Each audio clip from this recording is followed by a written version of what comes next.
I'm not restarting it again this time, so we'll see how it goes. We'll see.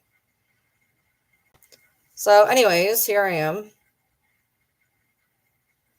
and here you are. Yeah, you didn't get a notification either. Yeah, I know. Like I said, they're not going out. It's so insane to me. Like, people sign up for notifications and they don't even go out.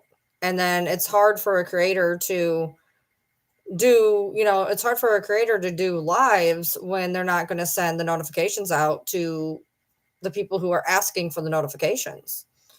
Yeah, did you get a notification on YouTube? That's what the problem is YouTube did not send out any notifications.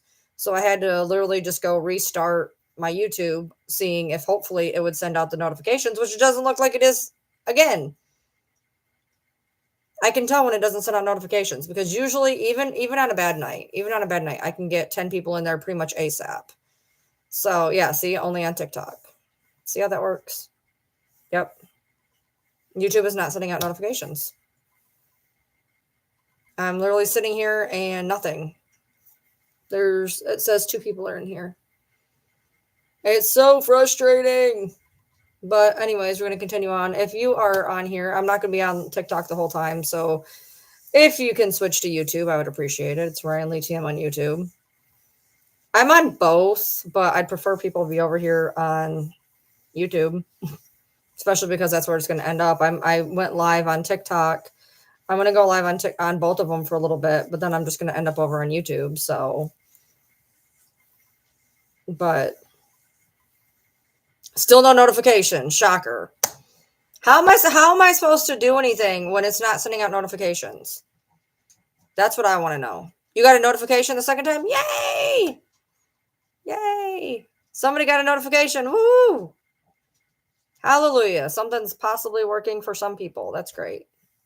One person got a notification. Yay! Yay! All right. So, anyway, you just got okay, cool. They're going out. They're going out. Somebody else just said they got one too. Perfect. Perfect. At least 2 people got them. That's nice. Good deal. I guess I'll deal with that. So, oh, yep. I got a couple people coming in. Good job. All right. So, you're here now. I appreciate you, Andrea. I appreciate you. So let's see. I've put out you just got one too. Go to YouTube. Go to YouTube. I get paid on YouTube. Notice how I don't lie about that. I'm like, can you just go to YouTube where I'm actually going to get paid, please?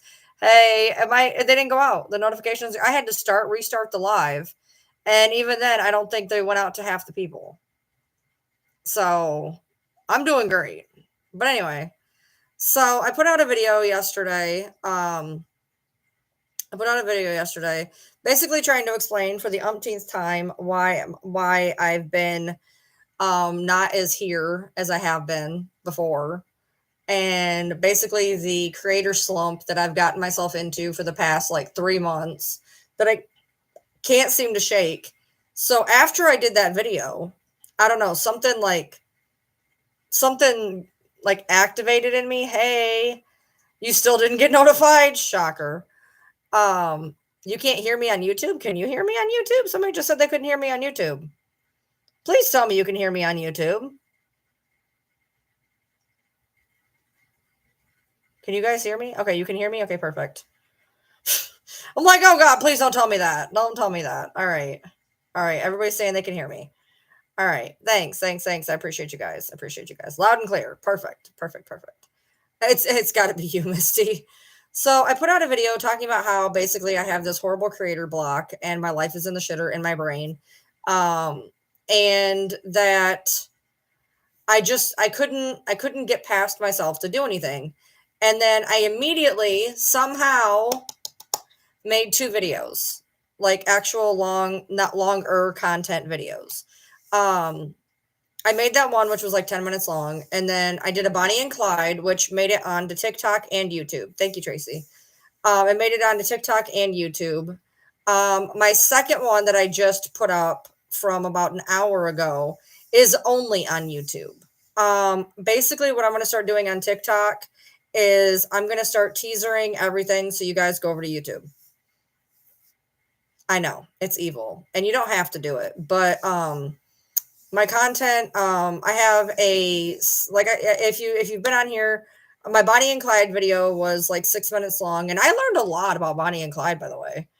I learned more about it, because everybody knows Bonnie and Clyde, okay? It if you know true crime, you know Bonnie and Clyde. But I learned details I didn't really know, which was nice. And then I just put up one about Kanika Jenkins, the girl in the freezer, and it's about a 10-minute video as well. And I decided not to put it on TikTok and simply point you guys to my YouTube. For some reason, YouTube does not want to push me into the algorithm at all. For the past year that I've been on YouTube, I cannot break into the algorithm. I have tried everything. I have tried using the same not bios, but the same descriptions in my stuff. I've tried using hashtags. I've tried whatever. I've tried making interesting thumbnails. I've tried making longer content. I've tried making shorter content. My reels all get the exact same amount of views. It never fails. Either they completely tank or they get almost exactly 500 views every single time. Every short is either 20 views or 500, like no in between.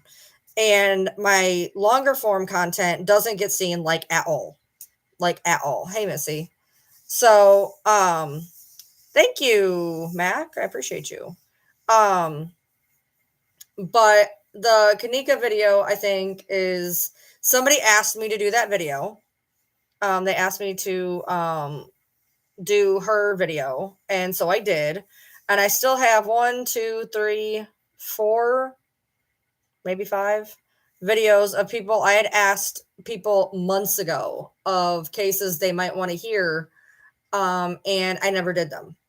But they've been sitting on my computer in my tabs here for months. And so I decided to do one of them. So it's up on YouTube. If you guys could take a look at it, that'd be awesome. I didn't do it for my health, although I'm beginning to think I am. Thanks, Guardian. I'm trying to, look, I've had a plan. I've had a plan. I have not put the plan into fruition. I've had a plan. I can't seem to get out of my own head to make the plan work. I do have some editing software. What I did this time for the Kanika video was I filmed the entire thing on TikTok, posted it, privated it, saved it, and uploaded it to YouTube. It was a lot of extra stupid steps, but damn it, I did it. So if you guys could take a look at that one. I think it's very interesting. She is the girl in Chicago, the 19-year-old girl who was at a party and she got lost and they found her body in a freezer. So, and I put video clips up of her in the hotel as well. Thanks, Alicia. If you could, Guardian, I'd appreciate it. I'd also appreciate it if you go over to YouTube. I know you have a YouTube account because I've seen you over there. So yeah, so I'm trying. I have a plan. I've had a plan. I've not acted on the plan.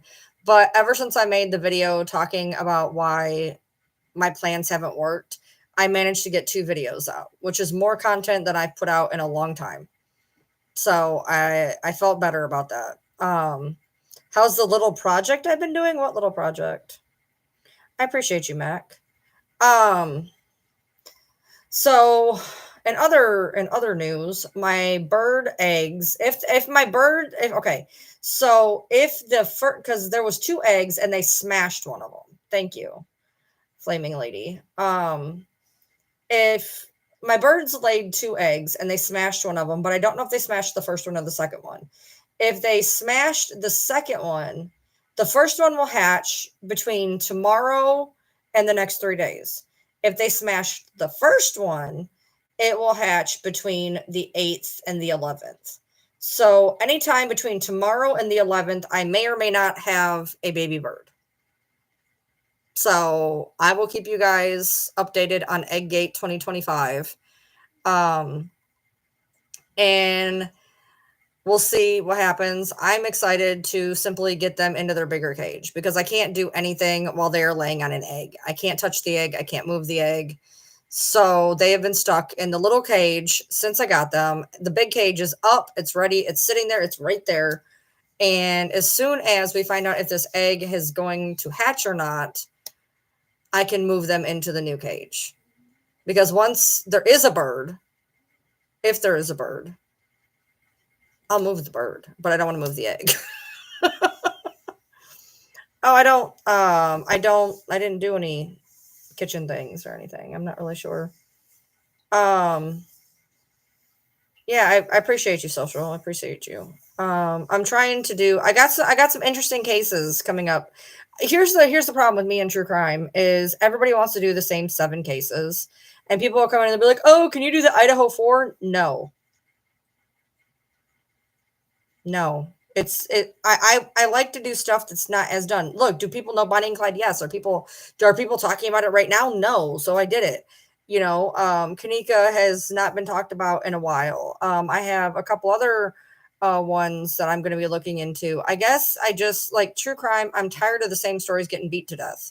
So I'm trying to do stories that either people don't know about, haven't heard about, or forgot about. And that's kind of where I'm at is I'm going to be looking into cases that you might not have heard of before. And maybe you can learn some new things. I don't know. I feel like I learn new things every time I try to research a true crime case. I didn't realize in Bonnie and Clyde that Clyde was SA'd and beat the guy with a pipe. Like I didn't know that. I thought that was interesting. I thought that was something interesting to learn. I didn't realize quite how young they were. I knew they were young, but I didn't realize they were that young. I didn't know Bonnie was married at 15. That was new. I didn't realize that Bonnie got married at 15 and never got divorced and was with Clyde while she was married. Um, yeah, I'm tired. I could do the sensational cases that everybody does every 5 minutes, but I'm just bored. And so the problem is though, when you get into true crime cases that aren't in mainstream media or being talked about that second is people sometimes they don't care. They don't want to learn something new. They just want to hear the same stuff regurgitated over and over with a different face on it. So I guess, I'm going to roll my dice, take my chances, and do the content that I want to do and do the cases I want to do or that people request that are doable. But I'm not doing, the Idaho 4 or anything like that. It's just been done. I thought about doing Casey Anthony. I did. But it's going to start being beat to death. Like Gypsy. Yeah, I didn't know he was assaulted. I had no idea. And the fact that he actually bludgeoned the guy with a pipe and he didn't even take the rap for it. Somebody who was a lifer did. They knew that they weren't getting out, so they said that they did it, but Clyde did it. I didn't know he cut off 2 of his toes. Those are little things that I did not know that Clyde Barrow cut off 2 of his toes, only to be let out of prison 6 days later. He didn't know that his mom. Oh, okay. Those are the models, Audra. Yeah, I did a bakery recently, but I haven't started on the bedroom, kitchen, and living room. I haven't started on those yet. They're sitting right here. I need a shelf to put them on, and I got to put their doors on, and I still don't have their roofs. So I don't want them in the living room because the living room gets a lot of dry dust from the dogs. So they're in here until I can get the roofs and the doors. I got the doors for 3 of them. So I got the doors. I just need to get the roofs and they were sold out of the roofs. First they didn't have the doors, now they don't have the roofs. So but I don't know. I've always just liked things that were more obscure, I guess. You don't get the outrage, but it's a waste of time after all these years. It was interesting and I wondered the price he paid for that.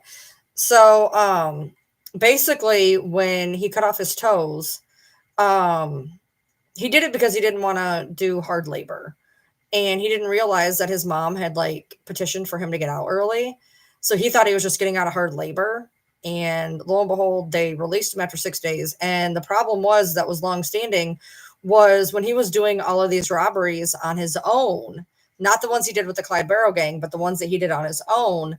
When he would try to take off or run away, it actually hampered his escape process because he didn't have 2 toes. So it was harder for him to get away. after he decided to cut off his toes. It says that either he did it or he had somebody else do it. That's dedication, man. He just didn't want to do hard labor. And he was like, I'm not going to do this, cut off my toes. To me, I don't see why that would have caused you to not do hard labor. I mean, back in the day, like they would have normally just been like, well, you're doing it anyway. He got, he was serving 5 years. And then I am all over the place. Don't worry about me. Bonnie's husband also went to prison. So Clyde was in prison and her husband went to prison and he went to prison for 5 years for robbery. And he ended up getting killed while he was in prison. So he was killed in prison. Clyde ended up being killed. Bonnie was killed. They were only 23 and 25. Oh, okay, okay. So yeah, I don't know. Well, the guy was a lifer, so I guess he didn't care. Um, but as it stands, they were saying that, I don't know what proof they would have if the lifer took credit for it, but in the different articles that I found, it said that Clyde did do it, but a lifer basically took credit so that he was like, I'm gonna die in here anyway, so like I did it, Maybe the guy felt bad for him because Clyde didn't just randomly off somebody in prison. He offed the guy who SA'd him. The guy SA'd him and he beat him with a pipe. And I mean, honestly, can you blame him? I mean, really, can you blame him? No. So maybe the guy felt bad. Maybe he felt bad. Yeah, I didn't realize they were that young. I thought they were in their early 30s. That's what I thought. But they actually met each other when they were 19 and 20. Their birthdays are really weird. So they met at 19 and 20, but they died at 23 and 25. Their birthdays are kind of strange. But yeah, they met at 19 and 20 and their whole reign of terror was about 2.5 years. And then there was more that I didn't put in there. They had done after he got out, they basically went on just a crime spree. And they ended up taking the lives of 9 police officers and 4 civilians. And they did a lot. They did a lot of robbery, And then he would do them on his own because he was mad at the Texas prison system. So I mean, it was very interesting, and then the other thing that was crazy to me was when I went to Alcatraz Crime Museum, their car is there. And so I thought that's very cool. I'm like, oh, I got a picture of their car. And then I was looking and it was like their car is in Nevada. And I'm like, how is the car in Nevada when I seen it in Tennessee? The one in Tennessee is actually a replica of one that was in a Bonnie and Clyde movie. Whereas all the other cars that are in Alcatraz Crime Museum are the actual cars. Dillinger's car, Bundy's car, the white Bronco. Those are all the actual cars. But Bonnie and Clyde's is a replica from a movie. But I mean, regardless, it's still cool. So, but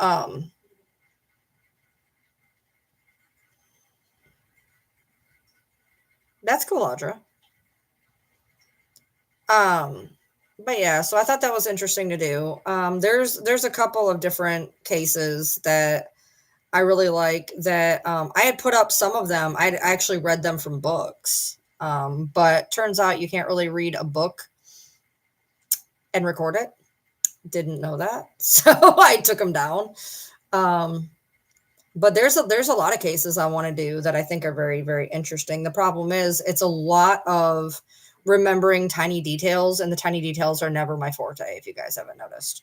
So there's a lot of details, like Andrei Chavosky, whatever, the Russian cannibal. He is super interesting, but there is a lot, because he had a lot of victims and he did a lot of things to a lot of people. And in order to really dive into that, like I mean, the notes I would have to take are unreal, which is fine if you guys don't mind me looking down on occasion to make sure that I get things right, because it's like he did this to a 12-year-old and he did this to a 35-year-old. Like, you're not going to remember everything. The guy had like dozens of victims. So that's, that's a problem. There's a lot of cases that are popular, but not popular now. Does that make sense? They were popular. There's, like I said, there's the Russian cannibal, there's the Australian cannibal. We only ever hear about the American cannibal. There's lots of cannibals. Let's just be real. But we only ever hear about Dahmer, which I'm sorry, I'm bored with. But there's a lot of people that I think are fascinating. H.H. Holmes, well, he does not get enough talk time. He just doesn't. H.H. Holmes is somebody that I feel like people really need to know about. And the best thing that H.H. Holmes has ever gotten was a small talk piece in American Horror Story Hotel when he was played by Evan Peters for 5 minutes. H.H. Holmes, Herman Mudgett, he had a case that was so unbelievable that I think it just gets lost in the fray because it's almost you almost can't believe it. It's so strange. I mean, the guy was criminally insane. I mean, the things that he did has never been done before or since. Never been done before or since. I mean, you couldn't do it. You could not do what that man did. The fact that he made a murder castle and each room was a different, I mean, it was Saw, honestly. It was Saw. I mean, different floors had different, death traps, and different rooms had different death traps. Yeah, H.H. Holmes. He is like, he does not get the hotel was wild. I mean, it had everything from acid baths to gas chambers. And it's like, how people do not know about him and the extent that they should. I feel like even if I wanted to do a video, I wouldn't do him justice. He is one of the most, he's infamous, but not popular. But the weird thing is he's not even infamous because a lot of people have no idea and have never heard of him. Yeah, they didn't get the choice of saving themselves like in Saw. I think Saw is an uplifting movie. People always think that I'm joking when I say that. I feel like Saw is a very uplifting movie. Does anybody know where I'm going with this? Probably not. You've never heard of him? Oh, do a deep dive. Just go to just look up a wiki. Just look up a wiki and just get your toes wet. H.H. Holmes, his name was Herman Mudgett. And you will never, ever, ever believe what you read. You will never believe it. I read an amazing book. There was this one guy, God, he made so many good books, and I can't remember his name to save the life of me. I used to have a bunch of favorite true crime authors, and the book I read on him was just amazing. I mean, this guy, there's nothing like him. There's nothing like him before or since. And he's got one shitty Discovery movie or something. He doesn't even have, I mean, if anybody deserves a movie, it's H.H. Holmes. But I think the reason why he gets so lost in the fray is it was the late 1800s. Another one that is absolutely wild is Albert Fish. Albert Fish, oh, he has one coming? H.H. Holmes has got a movie coming? I want to do that. Is it because Jigsaw was a vigilante? Kind of. For me, Saw is an inspiring. I don't think I'm using the right word, but I feel like Saw is a movie that makes you appreciate life. I don't know. There's no right way. There's no right way that I'm going to try to say this because no matter what I try to say, it's not coming out right. Here's my thing. In most of the movies I watch, I don't like the protagonist. Okay, I just don't. It's a problem of mine. It's happened forever. I'm not a fan of a lot of protagonists in movies. Okay, I don't like the hero. I don't like the guy who's going to save the day. It's old, it's tired, I'm bored, and I don't want to watch it. Hero antagonists get on my nerves. Okay? I like the anti-hero. I like the underdog. I like the one who you didn't see his arc coming. And so for me, when I watch Saw, the reason why I like Saw is you see this guy whose life has just been garbage. Okay. He lost his child. He lost his wife. He got cancer. And then he got lied about having cancer. And then he thought he was dying. And then he wasn't dying. And then he was dying. And it was all because people were lying to him and taking his money. And like this man had zero to live for. And all he wanted to do was make people realize if you want to live, you better realize you want to live. How much are you willing to take? I will give you everything you need to survive if you're willing to survive.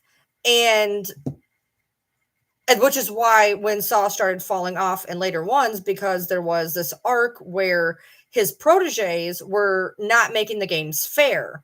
But Jigsaw, in Jigsaw's conception of the games, he was a man who was having his life taken from him, taking everything that he ever wanted, taking everything he ever had, and he found a reason to live in making other people find the reason to live. I mean, if you look at the arc, it is a series, Audra. If you look at the arc of Amanda, where she was this horrible addict, and she realized she was one of the only ones who ever escaped a device, because she realized in that moment, I want to live and I'm going to do what I need to do to live. And she became a protege. The problem was she ended up becoming a villain because she decided to make the games not fair. And that was the whole point of Jigsaw. That's why he was angry with her, is because the whole point is this is to make people realize that they want to live. And so for me, Tobin Bell's character in Saw, Jigsaw, he has an amazing arc. I love his arc, and I love the reason behind his character. The bad part was he created monsters, when he put people through the games that won, those people decided to come be proteges and then turn the games into something that was unlivable and just absolute torture devices, when in actuality that the games were meant to be beaten. Every game that John did was meant to be beaten. And if you couldn't beat them, then there was no point. You've seen previews and it sounds like a romance movie? No. Yeah. So, I mean, for me, in a very screwed up, diabolical, gory way, Saw is a movie that makes you realize that if you want to be here, you're going to fight, and you're going to fight to be here. And if that means doing something awful, it depends on how much you want to live. And, I think a lot of us in that position, if we woke up in a room where we had to literally gut our entrails to get a key to unlock a device before it blew off our heads, most of us wouldn't make it. And not even necessarily because of the will or not will to live, but I mean, it's a very hard thing to do. And there was people who beat the games. They beat the games, and they rolled their dice, they took the chances, they beat the games. And like, to me, as weird as it's not, I don't see it as the same movie as a lot of other people see it, I guess. And I know that's weird, and that's okay. Harold Schechter, thank you. Thank you. Thank you. That is who I'm talking about. Harold Schechter. You guys got to read Harold Schechter. He makes some of the best books. He did H.H. Holmes. He did Albert Fish. He did Jesse Pomeroy. Yes. Oh, I could see the name. I could see that. Yeah, the sheer panic would do me in. I could see the name, and I couldn't figure it out. I could see the book covers in my head. Yes, Harold Schechter he is amazing. He did Depraved on H.H. Holmes, Deranged by Albert Fish, and I can't remember Jesse Pomeroy's, but he did Jesse Pomeroy's as well. And that is another case that is amazing. Ed Gein. Yes, he did Ed Gein. If you guys want a really good true crime author, Harold Schechter, he is really, really good. And he writes in a way that you want to read it. There was a couple other guys that I used to read all the time. I want to say one of them their name was Macy. I don't know why I want to say that. I don't know. There's a couple of them. Ed Gein for me was never a he was interesting, deviant. Okay, so if depraved by Holmes, deranged Albert Fish, deviant Ed Gein, what was Jesse Pomeroy's then? Because they're all D ones. I wonder what Jesse Pomeroy's was. Because I know he did Jesse Pomeroy. I know he did. It does show how trauma changes the brain, you know. This is the metal Martha Stewart, Ed Gein. You know, I will never forget. It was what was I watching? I don't even remember what it was. It had to be the early 2000s. I had a friend. She was kind of a pathological liar. I love her, but she was one of those people who always did this, whatever. And she was always one of those people that you just took with a grain of salt because you knew half the shit coming out of her mouth wasn't accurate. We're still friends to this day. But hey, blessed. We were sitting in a movie theater, and Chainsaw Massacre part whatever was one of the previews. And we're sitting in the theater, and my friend, hey Squiggles, my friend leans over to me and goes, she goes, I've been in that house. For Texas Chainsaw Massacre, you know, the big white mansion where Leatherface comes out. She goes, I've been in that house. So I looked at her. We're sitting there, we're staring at the screen. I looked at her, I said, no, you haven't. No, you haven't. For those of you who don't know, and I'm sure most of you do know this is a pretty well-known fact. Leatherface from Texas Chainsaw Massacre was made off of Ed Gein. It was made off of Ed Gein and something else. So was Norman Bates. He had to do something with it too. He there was a cross. Psycho, they used two different. I didn't realize this until I was researching something. Psycho was actually Ed Gein, and they actually used somebody else as well as one of the people that they based him off of. But Ed Gein, for me, my problem is he technically does not fall into serial killer category. Legally, he doesn't fall into serial killer category.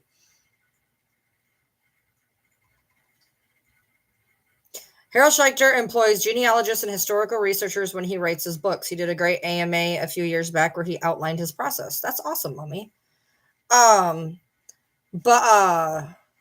Sorry, I'm reading all these comments and I'm trying to stay straight in my brain and it's not working.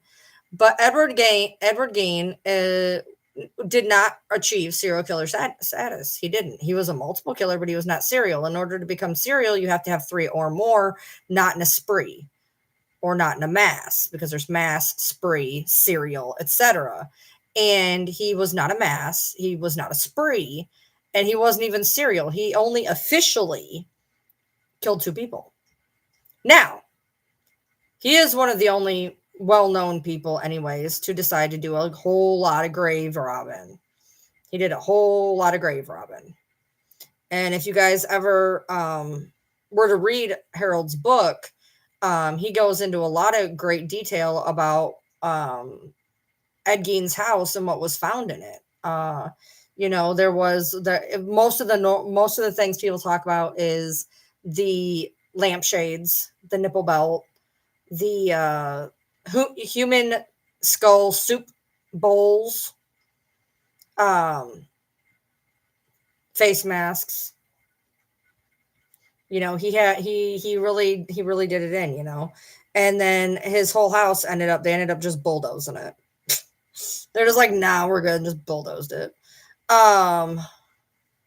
If I do a video on H.H. Holmes, a great source of information. Well, I know I just said that.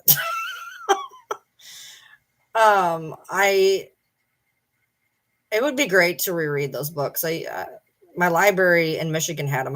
My library here won't have them, but those were great books. Great books. There's tons of misinformation about Holmes. I'm sure there probably is, but I know I trust Harold's books, and that's where I got all of my information on Holmes.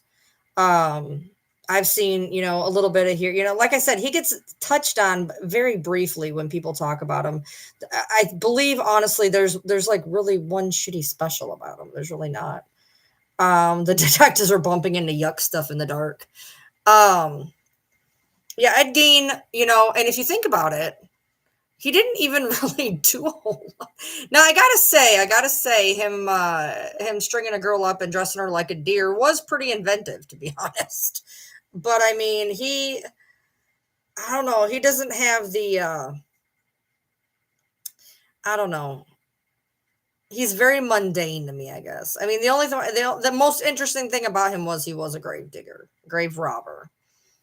What I mean, he did again string her up like a deer, which was interesting. But um, I don't know. It's just like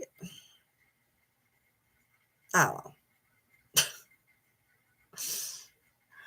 But I just like cases that I'm not saying completely obscure. I'm not saying I just want to reach into true crime archives and pick out stuff nobody's heard of. But I like the ones that are well known to people who have been around a while, I guess. I've been into true crime since 1997. My two first real true crime cases was John Bonet and the West Memphis 3. West Memphis 3 is really what kicked me into true crime. And as much I have, my real crime replay, I started doing a bunch on just West Memphis 3, and I haven't put anything up in probably a year. I know the case. I know the case really well. If I were to sit down and talk to somebody about the case, I'd hold my own perfectly fine. But to lay it all out in a linear line is difficult for me because so much stuff happened in that case that I'm not real great at keeping it all in a linear line when I'm speaking about it, unfortunately. Kemper's interesting. He does a lot of voice acting? I don't know if it's necessarily voice acting, but he like reads audiobooks, right? He's an audiobook person, I think is what it is. Which is interesting. Yeah, he does audiobooks. There was one, oh, who was it? I just read this. Maybe somebody in here will know this. There was a guy who wouldn't, oh man, I want to look it up now. It shows up. I keep seeing this little tidbit and I can't remember who it was now. There was a killer that would not, he took a locked door as a sign he was not welcome. And he would only go into homes that had their doors unlocked, which I thought was interesting. One that I thought is Richard Ramirez is interesting. He is up there with with the Macy Bundy, Dahmer. He's like the B team for them. But when you get into his file, you get into his case, it's actually very interesting. How he got caught is hilarious. Yeah, I mean, the man was running through the streets screaming, "Help me!" and the whole town's chasing him down. Like they were done. And he's running, yelling, screaming, help me. And hey Chickabon. And basically the town tackled him. They were like, nope. Yeah, people were kicking him and they just, they got him. And, he I remember at his trial, he just held up his hand. He had an upside down pentagram on his hand, and he was like, "Hail Satan." One thing that was interesting about him is he would climb balconies. He would climb balconies to get to people, and he actually took a lot of elderly people. A lot of elderly people. And I remember the one where he put the girl's, what was it? He put the girl's head on the dresser or something. I can't remember exactly. But yeah, he put her head on the dresser. Very wild, very wild. Um, a movie that I wish I have it somewhere. You guys know I lost my DVD collection. It's here somewhere. Still can't find it. Ask me how. I have no storage space. I have no idea where I stuck it. But one of the first DVDs I ever bought, I bought 2 DVDs back in the day when DVDs were a big deal. Like they had just hit the scene. And the first 2 DVDs I ever bought, and I stand by them to this day, is Seven. What's in the box? There was supposed to be a whole nother scene to that. They decided to cut it. Anyway, and Fallen with Denzel Washington and John Goodman, two actors that I absolutely love, and Fallen to this day is one of my favorite movies. Um, I still say that um, I think they actually made the movie from the Rolling Stone song to this day. The ending scene. I will never forget the ending scene, and every time I hear the song, I see the ending scene in my head, and I swear they made this movie from this song. But it's please allow me to introduce myself. You got pleased to meet you. Won't you guess my name? And that's what the whole movie's about. That's what the whole movie's about. Is is that song. It's literally that song. Did I watch Ruby Frankie's documentary? No, but I want to. Normally you guys will hear me say fuck that. But no, actually I do want to watch her documentary. Is it on Hulu? Is it on Hulu? I think it's on Hulu. Yeah. Symphony for the Devil. Yeah. I think honestly, like I want to Google it. Like I feel like the movie Fallen was made from that song. From that song. Like I don't feel like they picked the best song for the ending credits. I feel like the movie was made from the song because the whole movie is the song. It's wild. Um Fallen is one of the best most underrated movies in all of cinematic history. Not even kidding. And on top of having an amazing plot line that was not just it was paranormal, it was true crime, it was drama, it was suspense, it was thriller. It crossed so many genres. But on top of that, the fucking cast, man. The cast. If they had cast anybody else in that movie, it would not have been the same. Watching John Goodman when sympathy. That's why I thought it was sympathy for the devil. Um, Watching John Goodman that wander through the forest when he has the thing in him. Time is on my side. Yes, it is. Because that was the song. That was the song. Whenever the little ghoulie guy would touch, they just time is on my side. But he's doing his John Goodman thing, and he's walking through the forest, and he's got that cigarette because he's not supposed to be smoking. He's got that cigarette, and he just says, "Yes, it is." That I like that movie. Dude, if you can commit to one movie, Chickabon, I'm telling you, you will love this movie. John Goodman. Okay, let me tell you first of all, the name of the movie is Fallen with Denzel Washington and John Goodman. And it is from 1998, I want to say. And John Goodman, let me tell you about John Goodman. So, my whole life growing up, by the way, I have met my goal. It's not on Tubi? No.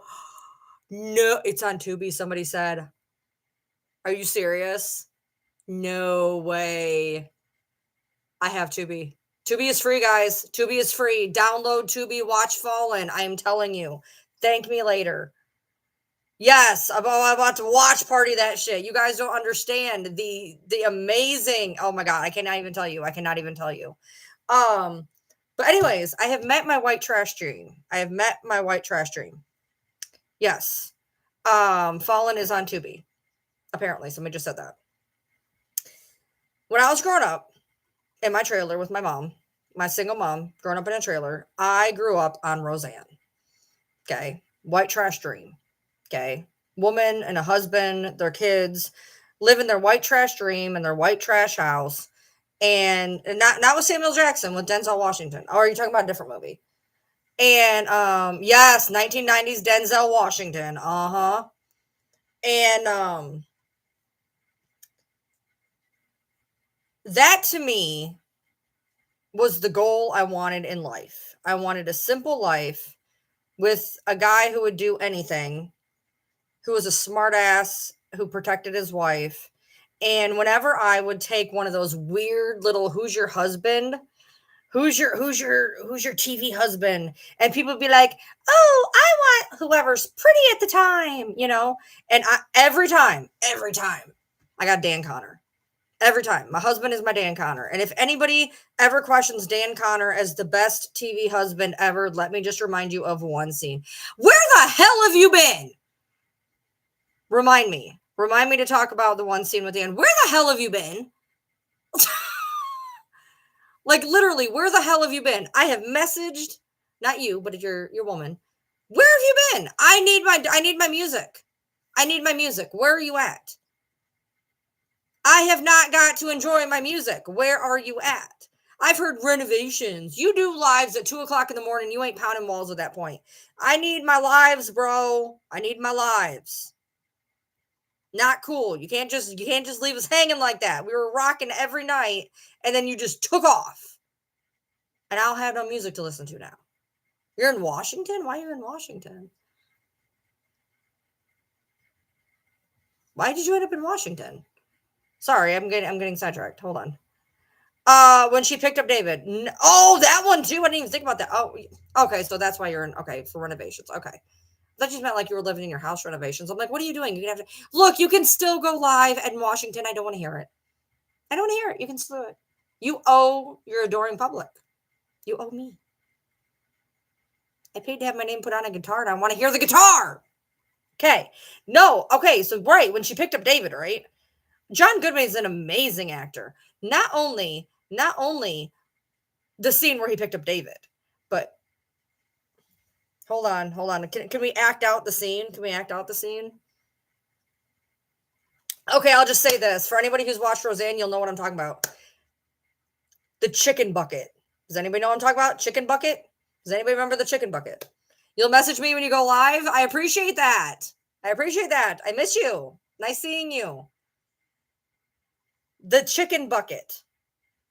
Does anybody remember one of the biggest episodes of that entire series was when Jackie was beat by Fisher. And you just see Dan come through, not even say a word, pick his coat up, and walk out. And he came home, and all he wanted was his damn chicken on the way to jail. That in and of itself is one of the best scenes probably in 1990s episodic history, when he went to go deal with Fisher. And then on top of that, yeah, when he went to go get when Roseanne went to go get David, right? And when he confronted Leo for trying to push Roseanne out of her own restaurant, yeah. But the best one, I will never forget that. I can see him in his tan coat with his piece of chicken. I can still see it. And then Darlene had to go. She's like, Darlene had to go get him and talk to him in jail. That was so great. But I was Darlene growing up. It was very easy for me. Darlene was only a couple. I was actually DJ's age when the show was live. I'm Michael Fishman's age. But Darlene is who I was in the 90s. I mean, I was the outcast, reader, smart girl, grunge, stayed to myself. Like, I was very Darlene. But at the same time, I had the Becky Smartson mentality. Girl, where have you been? I just said that. The two movies that I bought, the very first movies that I ever bought, my first DVDs ever, because I was poor. And when DVDs came out, they were $25 a piece back then. So they were like $50 right now. DVDs came out, and the first two movies I ever bought together, Seven and Fallen. You missed my what's in the box. There's a whole nother scene after that ended up hitting the scrap floor. But Seven going through the sins. But I mean, just the cinematic, Kevin Spacey just walking in. Detective!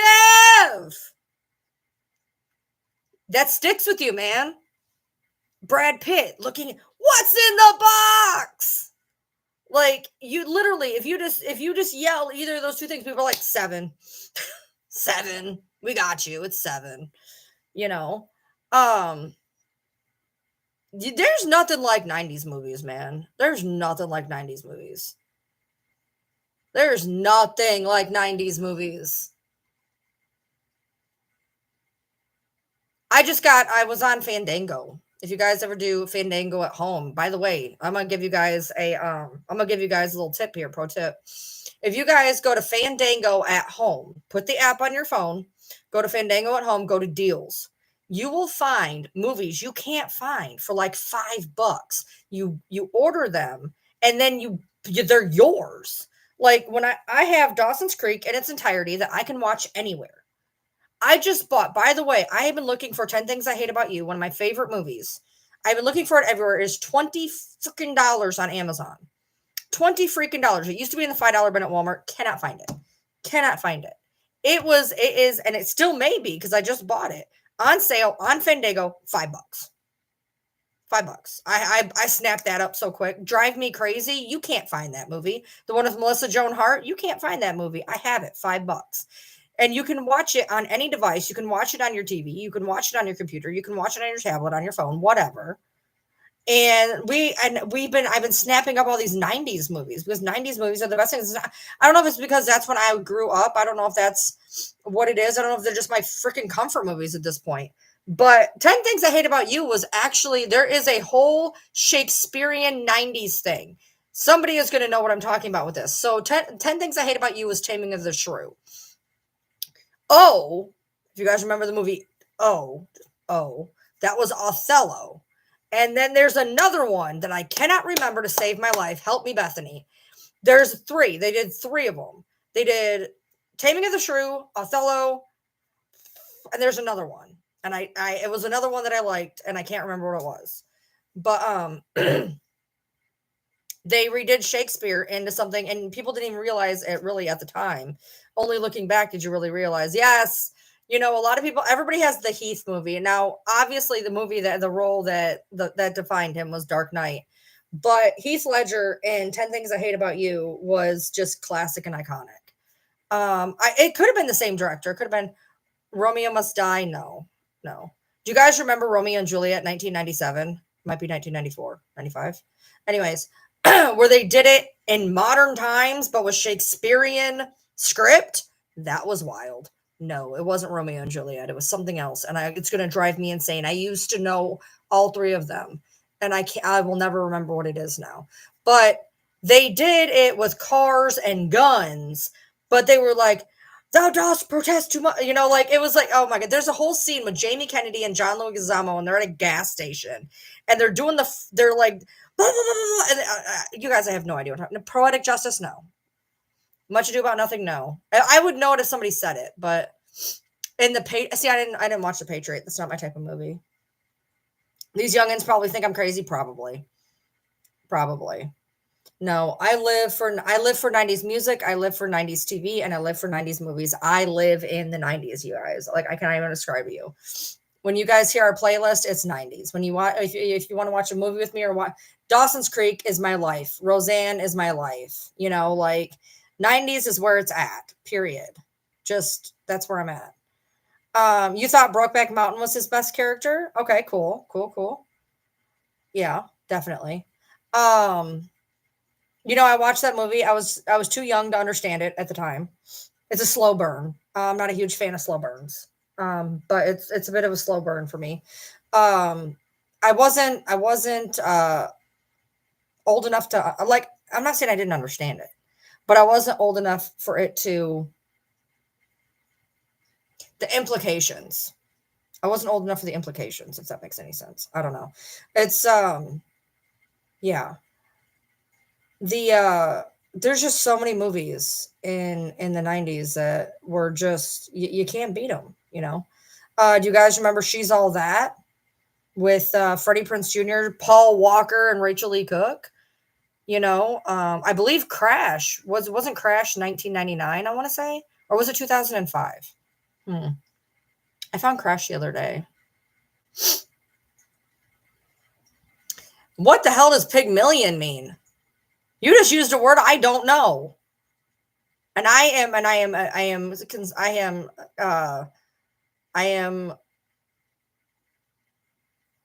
Oh my God, it begins with a C. I'm confident in myself enough to say I don't know what the fuck that means. Tubi has the most 80s and 90s movies. Yeah. Okay, you know what? No, we're not going to do 1995's Green Mile. Okay, Green Mile. Let me tell you the amount of abuse Green Mile did to me. Now, everybody loved John Coffey. I'm tired, boss. Okay, I get that. Okay, you can have that scene. You can have it all day long. Green Mile by Stephen King, mind you, by Stephen King. Stephen King has done some shows and movies and books that you don't even realize are Stephen King. Haven was based off the Colorado Kid, which is also Stephen King, but Stephen King did the Green Mile. He also did Shawshank Redemption. Okay. And Green Mile, there is one scene in that movie that needed to be cut, never needed to happen. I will never be able to watch Green Mile. I've seen it a million times. I'm done with Green Mile. And if you guys can guess the scene, I'm sure you can, why I will not watch the Green Mile anymore. And it's not for any other reason than this scene. And it's not even the act of what happened. It is the ramifications of what happened afterwards. I was never a big Billy Zane fan, and I don't like the Titanic. I am not a Titanic fan. I finally watched it eventually. Not a fan though. 1990s movies are so much better than what comes out today. I agree. Anybody know the scene? You gotta know the scene. What's the worst scene in Green Mile, yo? What's the worst scene in Green Mile? Come on. When he shows his hand at the end. No. Yo, come on. All right, I'll just tell you. Okay, so the guy's getting ready. No, the guy's getting ready. He's on his way out, right? He's in the chair. He's ready to go.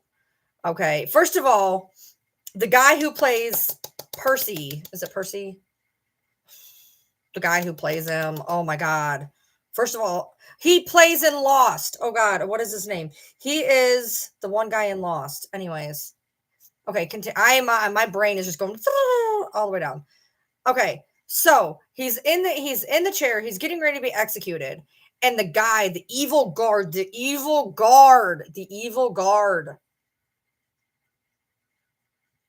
and he tells him that the mouse is dead, that he killed the mouse. That scene, done, dude. Done. This motherfucker's getting ready to go, and he has to hear about his little friend right beforehand. Like, Mr. Jingles, like, what are you doing? Like, that scene, that was the worst. That would forget everything else. Yes, and then on top of that, there was the sponge, right? On top of the fucking sponge. To do that about Mr. Jingles is so, like, that was done for me. That was done. I was like, I can't do this. Peace out. That was the worst for me. There was another movie that pulled something along that line, and I can't remember what it is for the life of me right now. But somebody else did the same thing where they were getting ready to die or whatever, and then they told him something complete bullshit just to make him mad, I can't with that scene. That's just yeah. Well, he lied about Mr. Jingles. Mr. Jingles wasn't dead, if I remember correctly. He just lied about it, which is like, you know, you're already getting ready to go, and then you hear that your best friend. I mean, like, come on. I don't care if it's a mouse. It just ain't right. That scene just killed me. Yes, Percy the little bitch. Yes. Oh my God. Didn't Mr. Jingles get stomped? I don't remember. All I know is I had way too much emotional attachment to a mouse. The guy brought him back to life. Okay. Hey, I had way too much emotional attachment to that damn mouse. That's all I gotta say. Percy in real life married a 16-year-old girl. Yes, he did. Doug. Oh, okay, now okay. He was married to Courtney Stoddard, and his name is Doug. I can see the magazine now. This is where my brain, guys, my brain plinko boards, and this is where I have the problems I have. Thank you, visionary. This is why I have the problems I have, because my brain just literally plinko boards. Doug Stedham. Doug, help me. Doug Hutchinson. Is it Doug Hutchinson? Somebody Google it. I think that's right. Coffee brought him back. Did he like breathe into him? Like he breathed into him or something, I think. Doug Hutchinson, am I right? I'd be shocked if I was right. Like, that'd be crazy. But yeah, he married a 16-year-old. He did. He was 50 something, 54. I want to say, I think he was like 54 when it happened. Doug Hutch. Oh my God. Are you serious? You guys, here's the thing. So one one of the tism things I have, one of my tisms is that number one, I tend to know the year. If I like the movie or the song, I will know the year immediately. And if I'm off, I'm not usually off by much. And for some reason, I have this thing like before IMDb happened, I was IMDb. Me and my mom would do that, and I'm sure a lot of you guys did. Good night, Audra. I'm sure a lot of you guys did this. You guys ever been watching a movie and you're like, I seen him in something, and then you spend the rest of the movie going, where did I see him? IMDb was such a saver for me because I will be watching a movie and find out that he was like player A in a movie. But damn it, I figured it out. So yeah, I don't even know how the fuck here's the deal. My husband laughs at me because here's the deal. I have the worst short-term memory. The worst. Trivial Pursuit is my jam, dude. I am a plethora of useless knowledge, which is part of my problem. I have no short-term memory. None. Absolutely none. Ask me you guys have literally watched me in the middle of a sentence go, I forgot what I was saying. My short-term memory is garbage. But I will pull out a lyric from a 1992 song like this.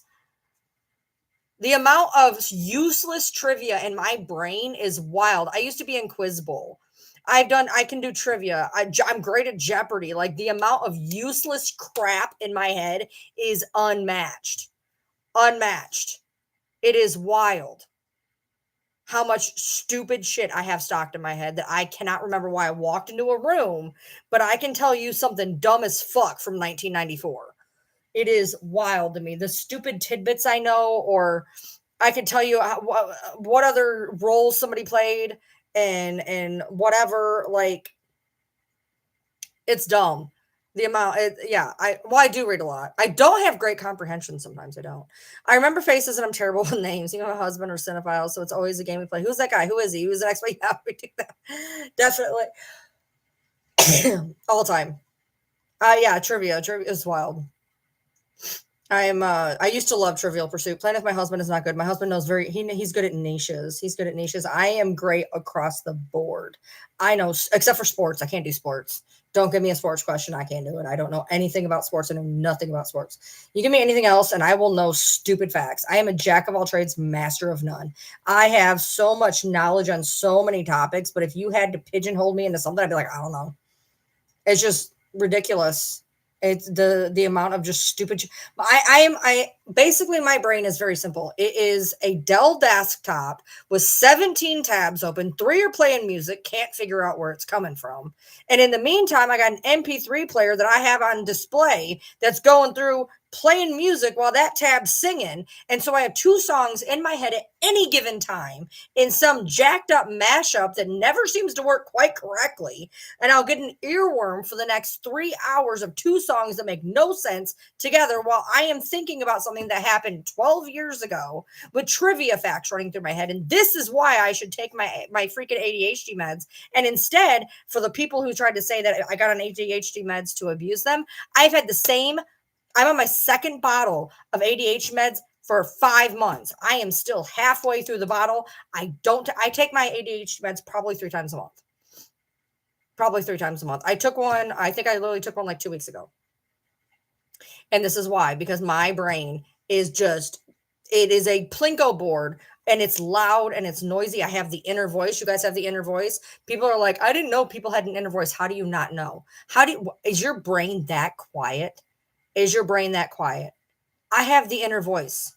I have the inner dialogue. By the way, does anybody do this? I did this today.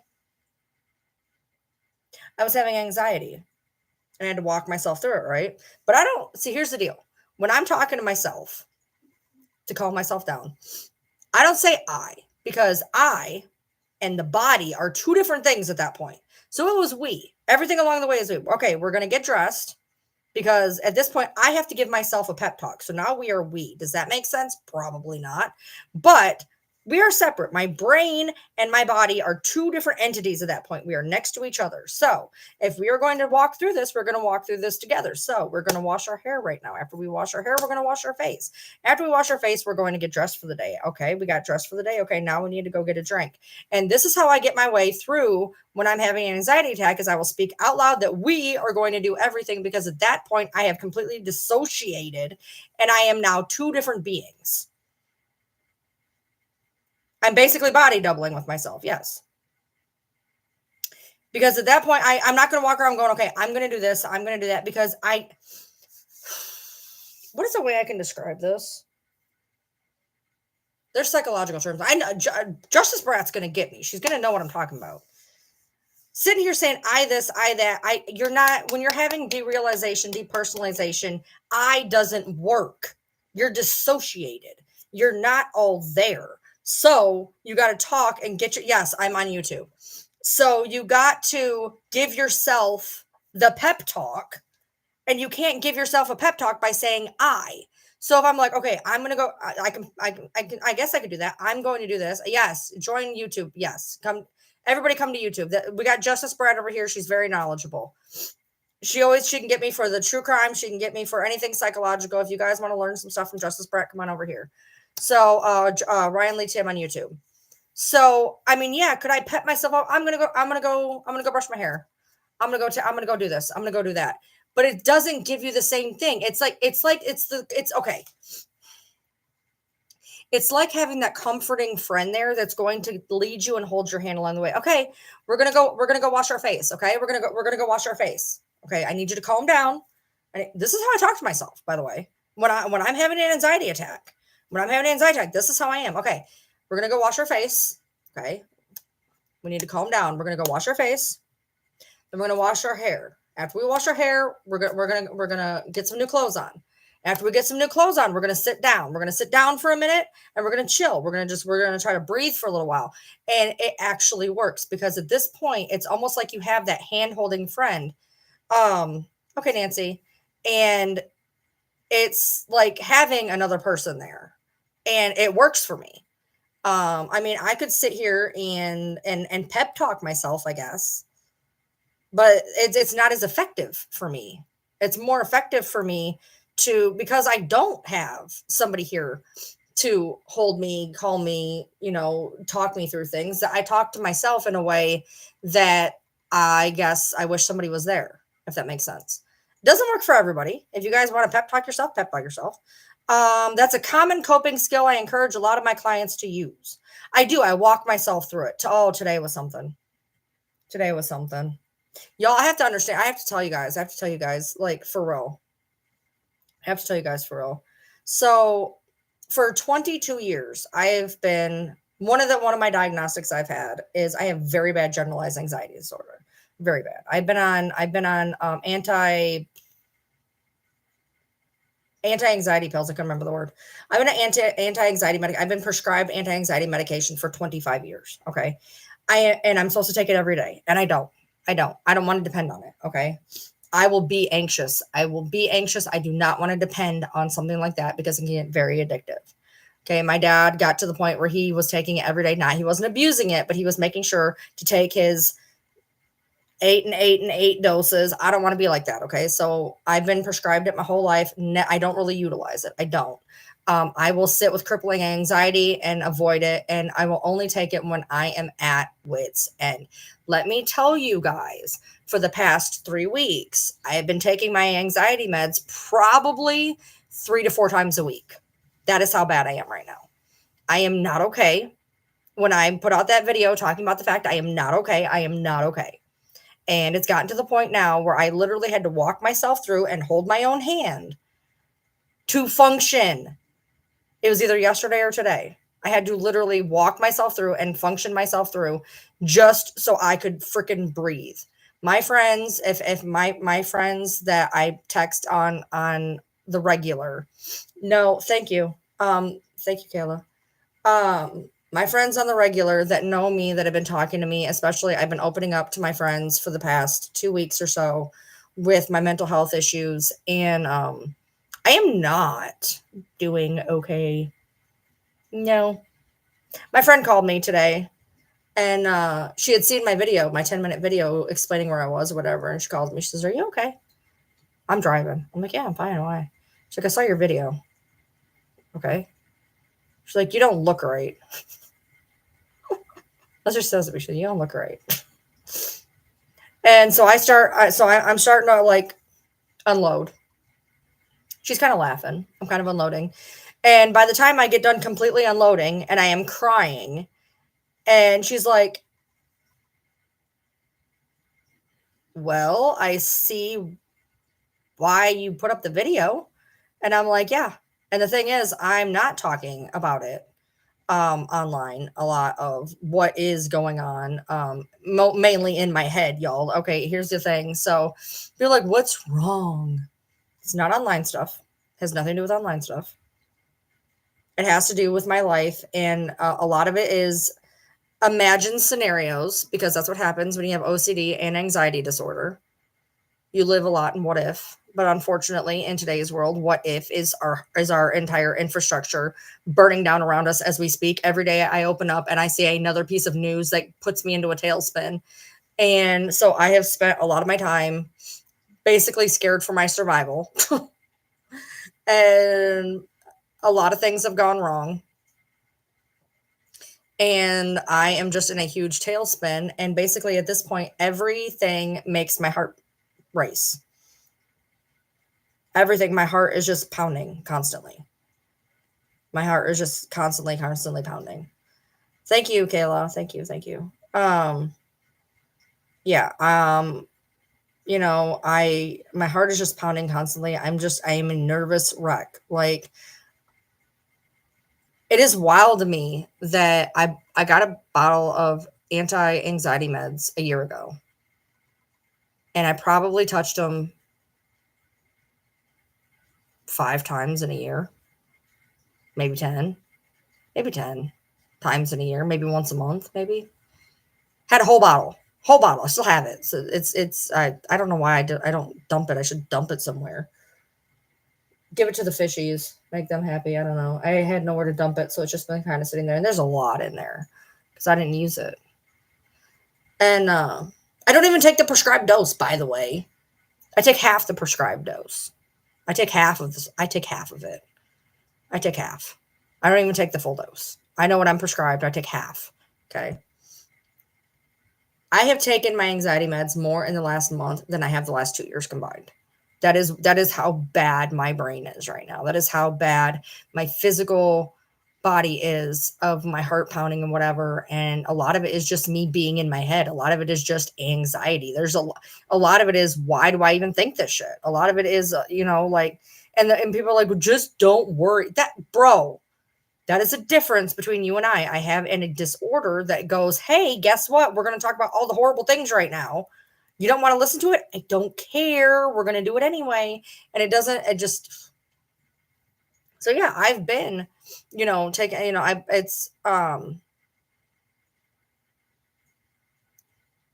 only essential oil that I use for like mental anything is I do a peppermint lemon blend, which is like energizing.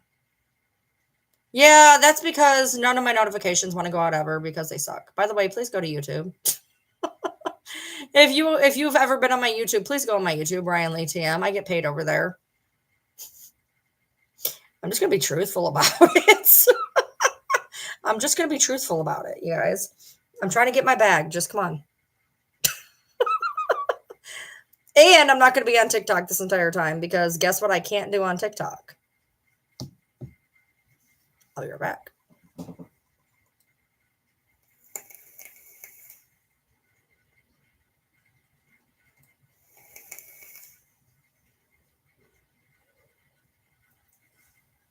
I hate TikTok with a passion. Meet me. My YouTube is Ryan Lee TM. Same thing as on here. It's all one word. Ryan Lee TM. Please give it a follow. Do I need a mod here? No, I'm good. See, that's the thing is, so I've had social media. I've been on TikTok for 4 years, coming up on my mom's birthday in April. Right, I've been on here since April 23rd, 2021.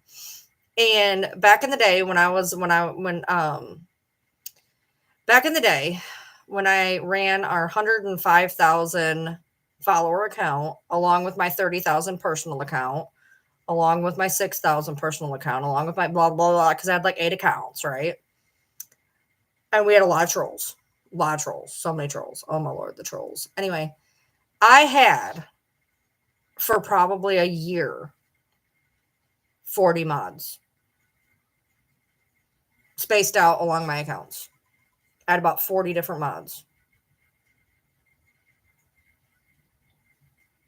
And I used them to a point. But what it boils down to for me is they're good to have in, especially to mute or whatever. But when it comes to blocking, I'm a block. I'm a block. I don't need you to take out my trash. Every now and then you'll hear me say take out the trash, but I will I'll make that decision. I don't for the most part I don't need mods. I like to mod my friends because it gives them a sense of camaraderie. It gives them a sense of being seen.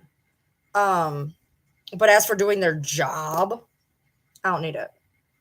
I'll make that decision myself. Um a clinical aromatherapist. Nice. Tell me why I hate lavender. I hate lavender with passion. Like, I cannot even tell you how much I hate lavender. Which, if you think about it, is really bizarre because lavender would probably be the best thing for me. But I hate it with a passion. It is windy. It is so windy right now. It has been windy all day. I can hear the wind out there. Wind scares me a lot. Wind is terrifying. Let me tell you why wind is terrifying. When I grew up in a 1969 tin can trailer, okay, my whole life. I lived it for 23 years. It was very well taken care of, immaculately clean, immaculately taken care of trailer because my mom took pride in everything that she had because she didn't have a lot. And I grew up in a trailer and I could time a storm to the minute. I could time a storm to the minute because my mom taught me how to watch storms. Because when a storm was above a yellow, if a storm hit yellow on the radar, we had to leave and go to my uncle's house, pack up my cat, and go sit in his basement because that's my mom was so not okay with storms that the second a yellow was coming, I could tell you within minutes of where the storm was going to be because we knew exactly when a storm hit where it was going to hit because we were so vigilant about the goddamn wind. And so to this day, wind scares the bejesus out of me. The bejesus out of me. I'm not. No, I can't. I can't do lavender smell. The smell of lavender is. You think being in a tornado would be fun? What is wrong with you? No, the smell of lavender makes me angry. Our bodies crave things we need. That's why when sometimes you're sitting there, you're like, oh, damn, I need some popcorn. I need some salt in my life.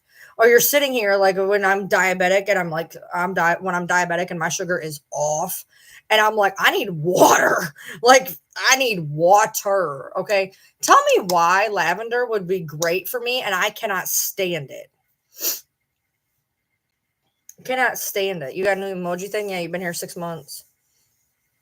Yeah, I can't deal with this wind. I can't do it. No. I can hear it outside. It's freaking me out. Freaking me out. We've not had anything. It's just been really windy today. Just windy. Like, it was beautiful out, but it was windy, and now it's windy at night. Windy at night is a whole nother level of, oh my God. Windy scares me. Lavender is very faint. No, to me, it's not. Lavender is overwhelming and awful. And the thing is, my daughter loved lavender. Loved it. Loved it. Loved it. Loved it. The amount of hate I have for lavender, I cannot even tell you. When I tell people, I'm like, look, because I love bath products. Okay. I love bath products. And I tell people I love bath products. I love perfume. I love anything that smells good. Okay. But I tell people immediately, I'm like, look, if you were going to buy me something, do not buy me a lavender candle. Do not buy me a lavender bath, anything. Do not buy me a lavender fucking room spray, body spray. It will go in the garbage. You will be wasting your money. I will throw it immediately in the garbage. I hate lavender. I cannot even explain to you how much I hate lavender. It's bad. And you'd think with my anxiety and the fact that I'm always on a 10 that lavender would be great for me, but I am not about it. Not about it. Tropical lavender belongs in the trash. I agree. Lavender is bad, dude. My favorite smells are fall. Pumpkin, apple, vanilla. Vanilla is technically winter. Um, Fall smells.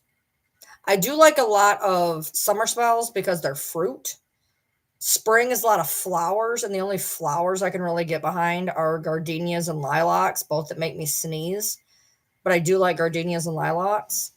But summers have a lot of fruit. Fall has all the comfort foods. Winter, the only thing I really dig in winter, to be honest, is vanilla cookie and cranberry on occasion. So I basically buy all of my melts in summer and fall and just pray that they're going to last the rest of the year, because when spring comes or winter comes, I can't really buy wax melts because I don't enjoy the scents. Did you not hear me? I don't take my ADHD meds.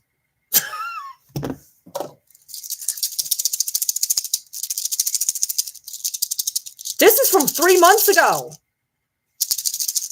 And do the math, how many I have from 3 months ago. I should have been out of this 3 months ago. I took one bottle and I don't know, 5 pills. So in 4 months' time, I've taken 35 pills instead of 160. This is why I don't function. I don't take them. I can't afford them. So I hold them for when when my brain is spinning. When my brain is spinning, I'll be all right. Hold on. Wait, what? Oh yeah, if I had fish in my window, we'd have a problem.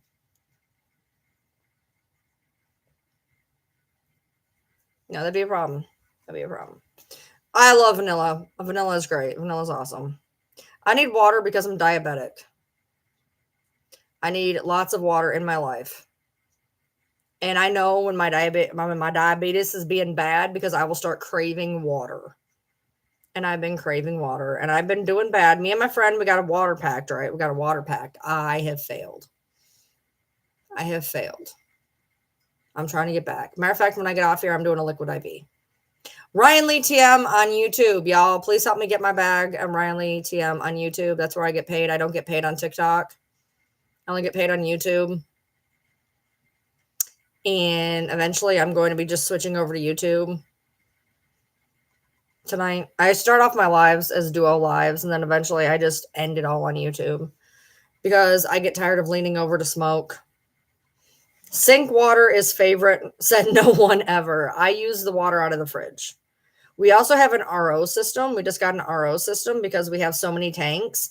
Besides these tanks, I have another, we have a saltwater tank now in my living room. And then my friend calls me and she says, "Can you take my 55-gallon Oscar tank?" No. So now it's in my dining room. And then we have the mud skippers. So we have a lot of fish tanks. So I got an RO system for such a good price. I don't know what happened. It's tankless. It's tankless. And it was like 50% off. It was like 50% off. Y'all don't even understand. Okay. It was 50% off. And so we get it here and we can't attach it to anything in our house. We can't attach it to the main line. We can't attach it to our kitchen. We can't attach it to our bathroom.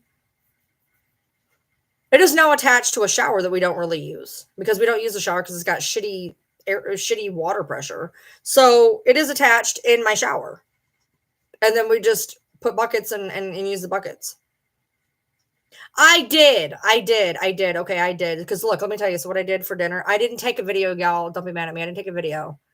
But I'm gonna make it because I'm gonna make it again. I'm gonna make it again because here's the thing: I was getting ready to do D&D. I was doing D&D, and so I didn't have a lot of time to like make a video of what I was doing, and I didn't know if it was gonna be good, but it's good. So I don't know if you guys ever saw this, but Jordan the Stallion talked about it, and then the guy who does the coconut milk videos, so the one that you know I'm talking about, Johnny the Hawaiian, cute as shit. Anyway, he just did a video on it, and it's these what it is it's King Hawaiian rolls, and you cut them. You stuff them with mozzarella cheese. I also put pepperoni. You cover it with butter and seasonings. You put it in the oven for on 400 for 10 minutes. And let me tell you how good this is. So I had that tonight and I thought, well, with pizza, you need pop. But I bought cans, big cans. But last time when we had our picnic, I got a 2 liter and that was entirely too much because then we drank the whole thing. So today I went to Dollar General. I got the tall cans. Wasn't as much pop. I feel bad though. I need water. I need water bad, y'all. I can feel it. I'm gonna drink a dude. I'm dangerous with liquid IVs. I'm so dangerous with liquid IVs. I will slam a liquid IV in under 5 minutes. Easy. I will slam that thing, which is bad because I love the flavor and I don't get to really enjoy it because I'm too busy slamming it. That is my favorite drink on the planet. If you guys want to be nice to me, you can. I did this once. I was playing. I was like, if you want to give me a liquid IV fund, you can send it to Ryan Lee TM, Cash App, or Venmo. Somebody sent it to me. So now I have lots of liquid IV. But no, seriously, it is literally my favorite drink on the planet. I will pick it over anything. I will pick it over anything. I love liquid IV. I am so weird. So weird. I don't know what to tell you. I'm so weird. But you got to put it over ice. You got to put it over ice. It is the best. Am I talking about a water tank? What, the RO system? It's tankless. It's a tankless water system. You use liquid IV and you can't figure out how you're still dehydrated? Drink 2. When I'm really bad, I'll drink 2. I don't care. But I don't give a fuck. I'm going to drink 2. My electrolytes are hammered right now anyways, so what does it matter? Liquid IV tastes like bad water over salted. It depends on what the flavor is, dude. Strawberry is the best. Ice cold strawberry liquid IV. There's nothing like it. Nothing. Strawberry is amazing. I want to try Bomb Pop. Not gonna lie, but a small box of Bomb Pop's like $9, and if I don't like it, I'm gonna be real mad and drink it anyway because I am not letting $9 go down to the waste. They did have a 3-pack at Walgreens. And it was like on sale, but you needed to use this coupon and I couldn't get it to load. So I got pissed off at the worker and I left it on the counter and I walked out. They wouldn't help me use the app. And I was like, fuck you guys anyways. And I left. Yeah. So I really want to try the Bomb Pop. I do. Yeah. Well, not all of us can afford a banana bag. So I mean, I can only afford, I can barely afford the liquid IV, which is why I have a fund. Send me a liquid IV money. Look, I could be like everybody else, whatever. At least mine is unique. It's for life-saving hydration. I could be like, send me beer money. Would that go over better? Send me beer money. I could do that. Right now, I need help me fix my fucking car money, but that's besides the point.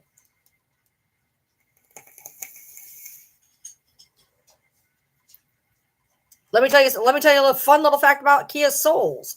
Didn't know this. So I figure my fuel filter is being a little wonky. So I call my mechanic. I have a great mechanic, y'all. I cannot even tell you how great my mechanic is. He barely charges me shit. Okay, great mechanic. I can't even explain to you. I told him, I was like, do you want a shout out on social media? He's like, no, I want to close my practice. I'm too packed as it is. And I'm like, that's because you're amazing. But anyway, so I call him up and I'm like, hey, I need a new fuel filter. He goes, okay. He goes, give me your car. I'll look it up. I was like, all right. He goes, you don't have a fuel filter. I was like, yes, I do. He's like, no, you don't. So he looks it up. He goes, you have a fuel filter. Here's the problem. You ready? You want to hear my problem? My fuel filter cannot be changed without changing my fuel pump. It gets worse. So in order to change my fuel filter, I have to change my fuel pump. Is that big a deal? Yeah, a little bit. It's a couple $100, whatever. I got that. I'm good. I can get my fuel pump done. Oh, I'm breathing better now. I'm like, all right. I got this. I got a couple $100. We're going to get this fixed. We're going to be all right. Be all right. He goes, but I got bad news. Of course you do. Why not? Of course you're not. Of course. So what's the next problem? Your car has 2 fuel pumps. Excuse me, what, sir? Your car has 2 fuel pumps. I said, okay. He goes, so the good news is, that's one of them. Cool. Second one is in your engine, and it is 2 times the price. 2.5 times the price. Excuse me, what? He goes, now you can take this to a dealership and have them put it on a machine, and they will tell you which fuel pump is acting up. I said, that machine is $200. For $300, I can have you replace the first fuel pump, and maybe it'll solve the problem. Yeah, well, that's great. I'm stuck with the fucking Kia junk, so here we are. Anyway, I thought I was buying a Cube. Let me be so for real right now. When I went to go buy the Kia Soul, I thought I was buying a Cube. When they brought the Kia Soul out, I was very confused. Anyways, I still bought it. So he says, I said, doesn't it make more sense to just pay for the fuel filter and pray that that's the one that it is? He's like, I understand your reasoning. I'm like, all right, cool. I'm glad I'm not the only one. He goes, but if it doesn't fix it, we're going to have to do the one in your engine.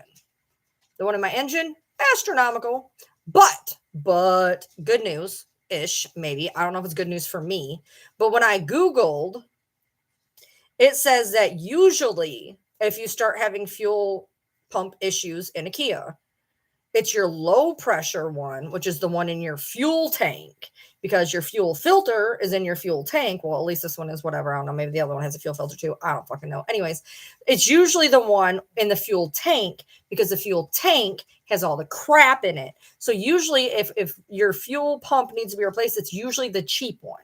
So we're going to go off that. Everybody cross your fingers with me and say Ryan's fuel pump will be fixed by doing the fuel pump that is cheap. Shut up. I did not know it was a foreign car. I did not know it was a Kia Soul. I thought I was buying a fucking Cube, which is also, I think, foreign, but that's besides the point.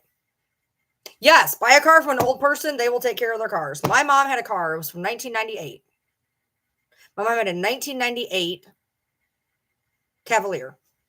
That car needed almost no maintenance its entire fucking life, practically. And it ran until 2018 when I sold it for $300 because my mom died and I just wanted it out from underneath me. So I sold it for $300. My mom had that car from like 2000 till she died.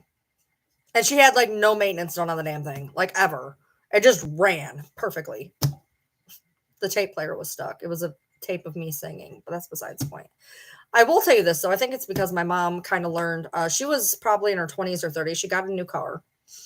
And in typical, let's not explain to the women of the 70s and 80s, 60s, 70s, and 80s, because women were, not worth talking to. They told my mom that she had, okay, this is what my mom heard. You'll know where I'm going with this. You have to have an oil change every 3,000 miles. Here's the problem. My mom drives 3,000 miles in 2 years. Do you see where I'm going with this? So she didn't hear, or they didn't tell her 3,000 miles or 3 months. They told her 3,000 miles. My mom is a hermit, was a hermit. She's dead now. My mom was a hermit and she didn't drive. She just didn't drive. So she didn't get an oil change. She just didn't get an oil change. And then the engine blew. So, yeah. It blew. But she learned after that. And she started getting oil changes when she was supposed to. That's what she did. She had the oil change on that thing. And other than I think she had replaced brakes or whatever, like maintenance or whatever. But I don't think she ever had an actual issue with that car. I don't think she ever had an issue with that car, to be honest. My 2000 Cavalier was amazing. I don't know why I ever got rid of that. I had that thing. It was all brand new. I sold it for fucking nothing practically and then got a different car. I still wish I wouldn't have got rid of that. I had a custom paint job. I got it custom painted. I replaced everything in it, put in a new sound system. And then, I don't know, I was manic. And I sold it for like $1,500 and bought a new car. And then the kid literally totaled it. And I'm like, oh my God, you killed my car. So, yeah.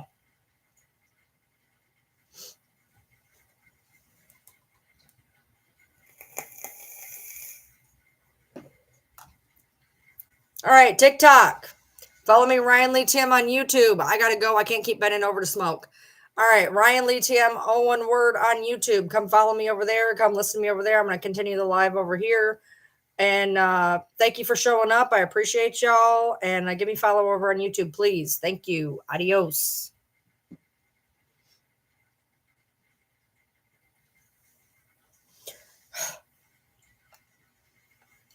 Ugh. Yeah, so she just didn't get oil changes. Just didn't get oil changes. Nope. And then the engine blew.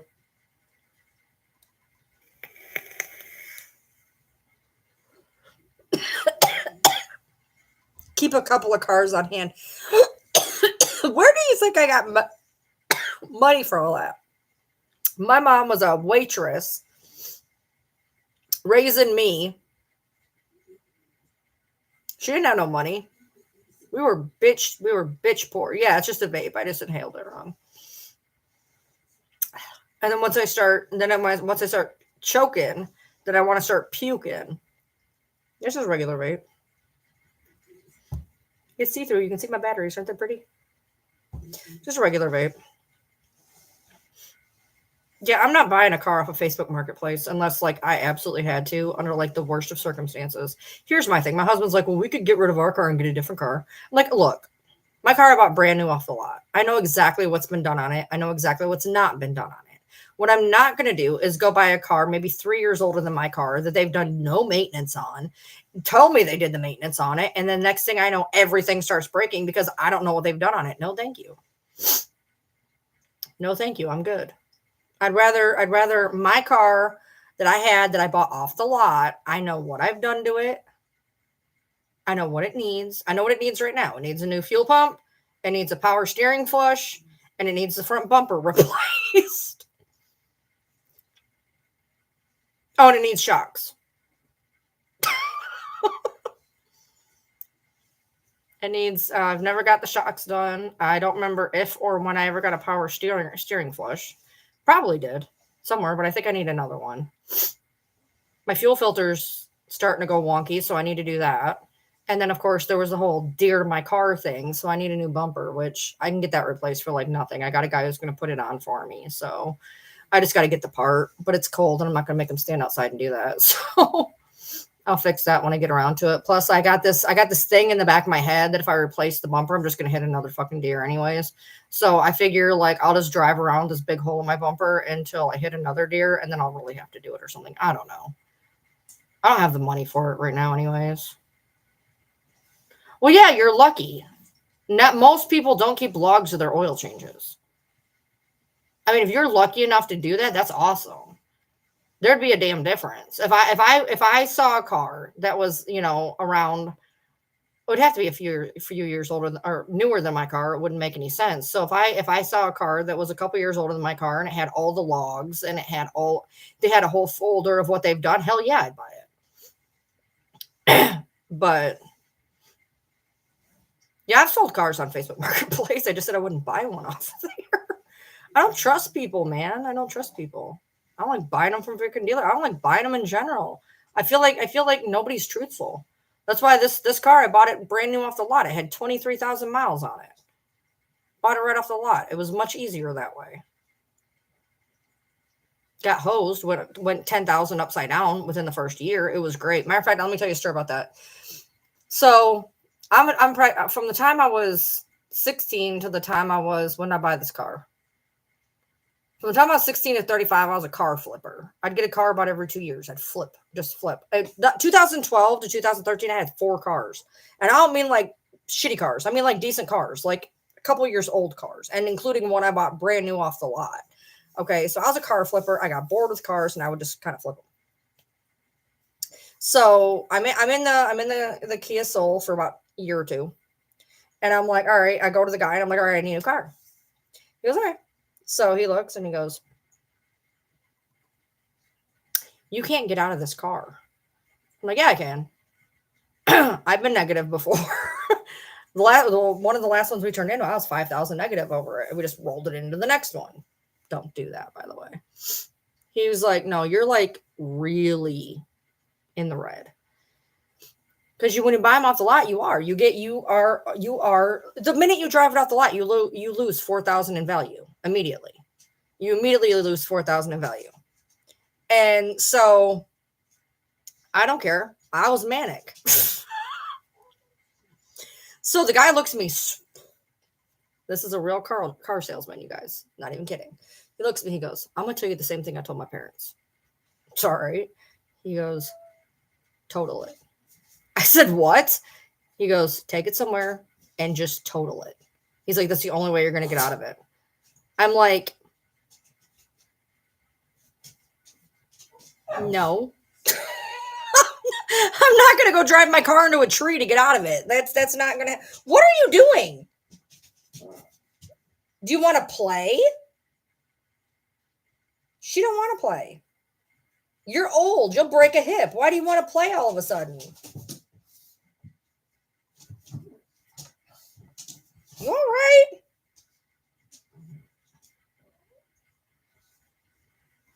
Yeah, don't roll it. Don't do as I say, not as I do, guys. Don't ever do anything that I do. I remember one time I dyed my hair on a live, and I told people, I literally disclaimed it. I was like, do not ever dye your hair. Do not do what you are seeing me do. Don't dye your hair like this. Don't do the stupid shit I've done. I've rolled like 2 or 3 cars. Don't do that. Don't do that. Your payment gets to be stupid. Don't do that.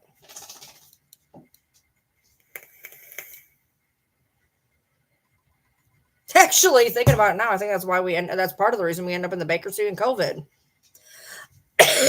When I rolled that one, I rolled it into something and we ended up not being able to afford it. But between COVID and all the bullshit and him being off of work and blah, blah, blah, blah, blah. Yeah, that was part of the reason. I said, fucking. Then he blows a fucking axle on the truck on top of barely being able to afford the motherfucker, probably because I rolled the money into it. Now that I think about it, he blew like an axle. And I was like, he was fucking around. He was showing off.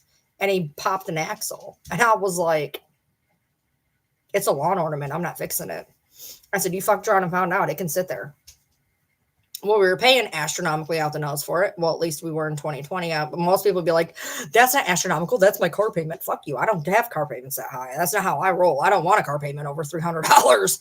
But we were paying, a little bit more than that, whatever. And he blew an axle. And I'm like, I'm not paying for it to get fixed. It can sit there. So we claimed it in the bankruptcy and they took it. I was like, I ain't doing this. I'm done.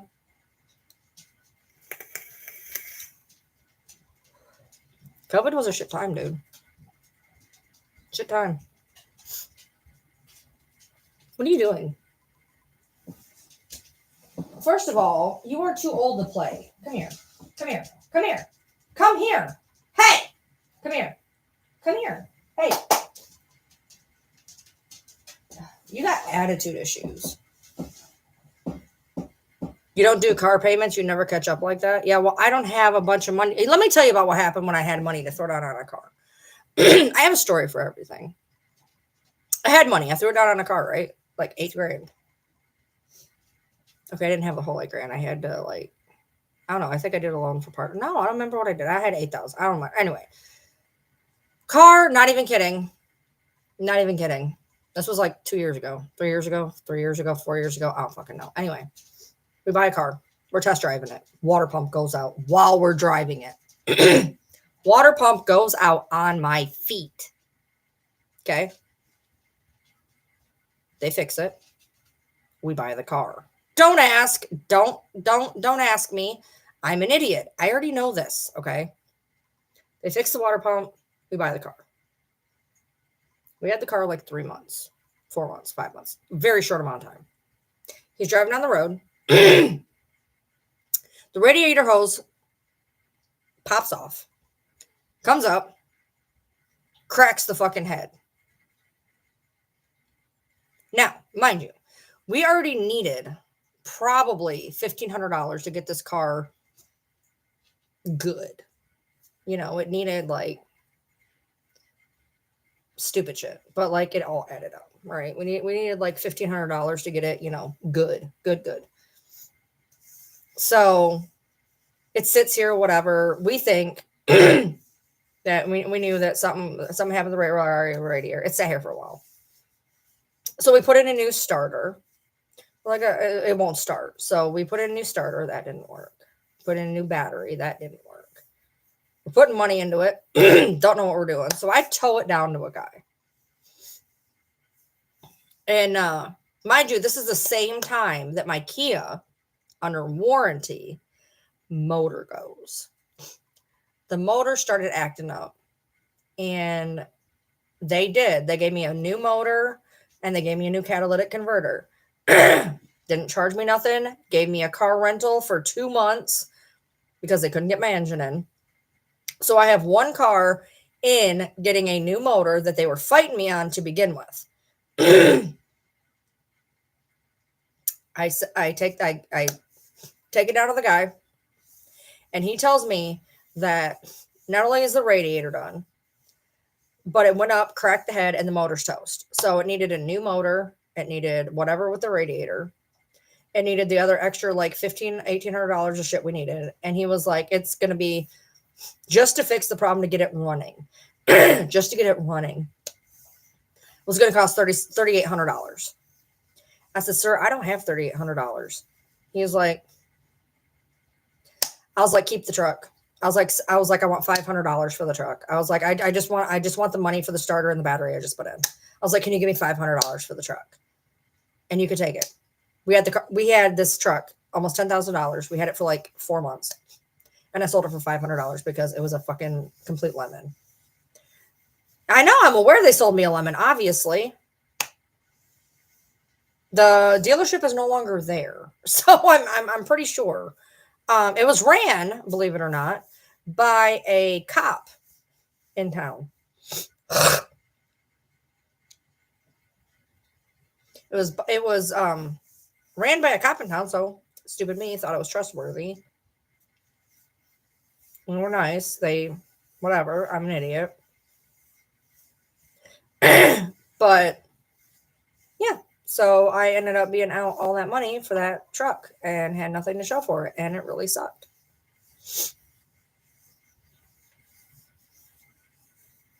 I should blame that on a manic episode? Probably. I mean, who literally has a car? I mean, I am test driving this car. The water pump breaks on my feet. Water oozing into the car.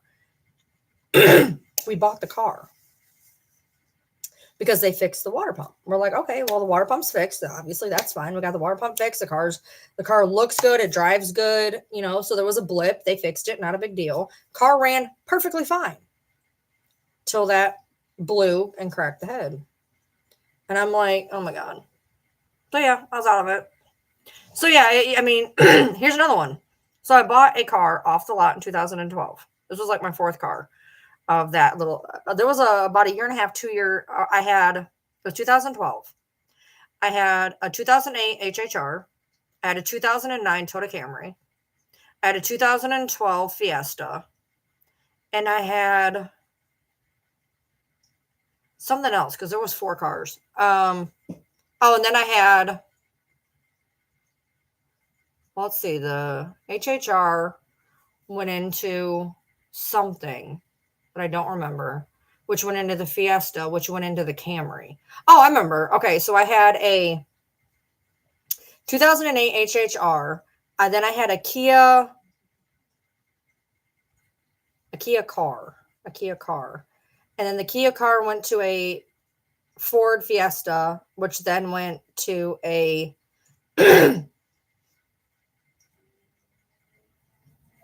whatever the other one was I just said. And so I went and I got this Fiesta off the lot, and it was more souped up. I had a tattoo put on it, by the way. Don't drive with a tattoo in Detroit. So I got a ticket. Anyway, it had the heated seats. It had, I had all that stuff. It was, I paid for the extra bullshit. Camry. What's some of the soul cars? Help me out.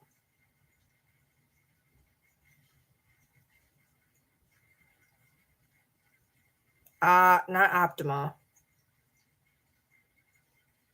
I don't remember what it was. Hold on. How did I not have a panic attack over what? HHR to a Kia Optima. Okay, so I went from a 2008 HHR to a 2009 Kia Optima to a 2012 Ford Fiesta to a Did I have a Camry after that? I want to say I had a Camry. I don't know. I had something like that. No, it was Optima. Anyway, so I went and got this Fiesta, and that thing got 50 miles a gallon, 44 miles a gallon. Had a sunroof, heated seats, whole nine, right? Got a tattoo put on it. Fire engine red. Look, I'm bipolar. Are you catching this at any point? So now my Kia, considering to be honest, I've had this car I got off the lot in 2017, and I have put almost no money into this car. Except for the whole, engine thingy that was a fault of Kia's, which they took care of. But anyway, fire engine red Fiesta with a sunroof and a black tattoo down the side. Let me tell you about that car. Got great gas mileage. I used it to get back and forth to college because my college was an hour away in Detroit, just Southgate, not Southgate, Southfield. Anyway, I drove backwards one time and the cop got me and I ended up getting a ticket. And it wasn't even the fact I drove backwards. Anyways. So no fucking thing it rolled backwards once. I was driving and it decided to put me backwards in reverse. Turns out that particular year of Fiesta has a lot of transmission issues. Well, after this happened, like once or twice, I took the car and I took it to a dealer and I was like, I don't care what you put me in, get me out of this car. And I think that was how I got what I believe was a Camry. Is it a Camry? I can't remember. My first car was a Chevy Cavalier. I loved Chevy Cavalier. It was my favorite. I loved it. Oh, the damn water pump breaking at my feet? No, I'm an idiot. Everything else was fine on it. So I figured, okay, this has got to be the one thing wrong with it. They're going to fix it. It's going to be brand new. Fuck it.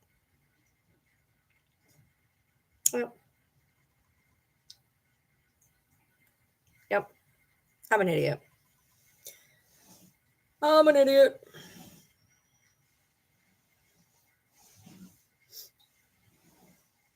But yeah, I don't know how I got so many cars in like a 2-year span. I don't know what the hell I did. I know that I had the 2008 HHR for a minute, like 2 years or something. I had the Optima for a very short amount of time. I don't remember how. It wasn't very long. The Fiesta I didn't have very long. And then I went into something. I don't remember what it was. That one, well, wait, that I could have went to no, it wasn't the 200. It was before the 200. Jesus Christ. How many freaking cars did I have during that time? Because the 200 was a 2013, but I think I got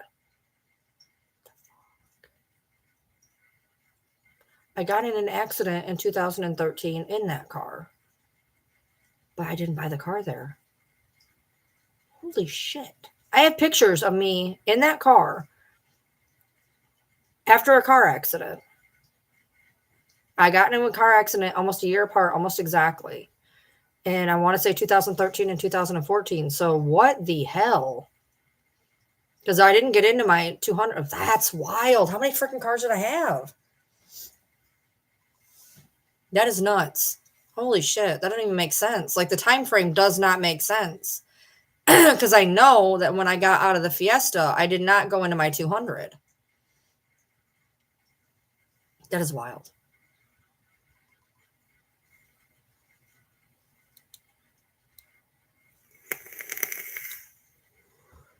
They were all automatic. I don't know how to drive a stick shift.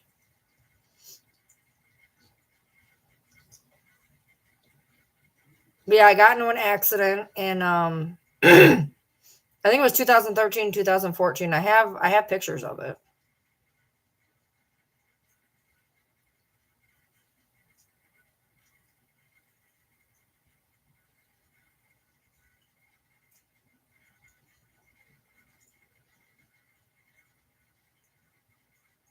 Because it was right after I moved. Shit, dude, my brain is foggy. I don't know. I don't know. I don't know why it didn't freak me out. I freak out over stupid shit, but I don't freak out over big shit. I'm one of those people who runs around like Chicken Little, the sky is falling. But the minute there's an actual like thing to freak out about, I'm calm. I'm like the voice of reason.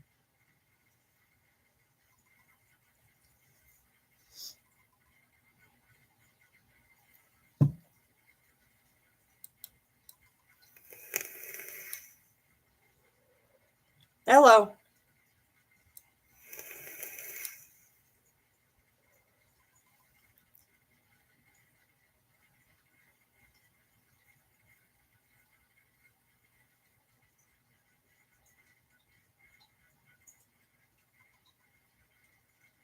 Oh, I remember. So we had the Fiesta and we went into this car and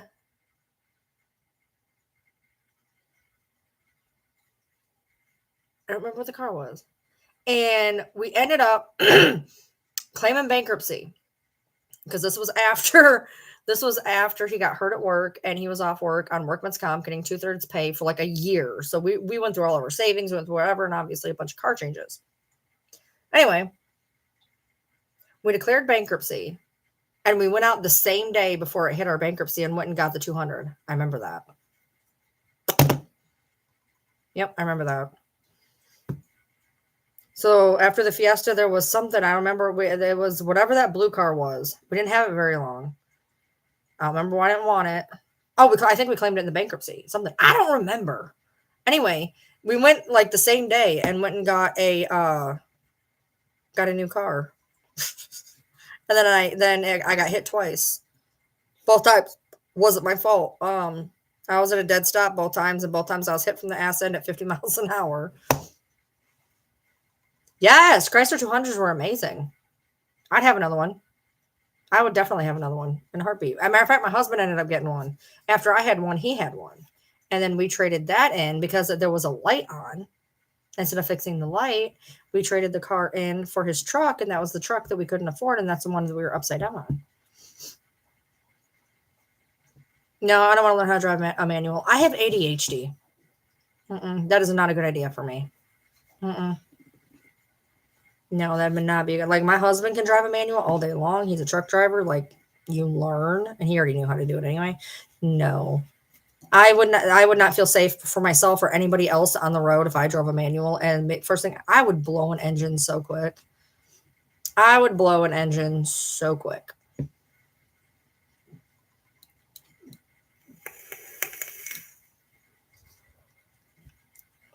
So bad. Not a good idea for me. I have road hypnosis, so what are you doing? I have road hypnosis, so like I don't even know how I get from point A to point B half the time.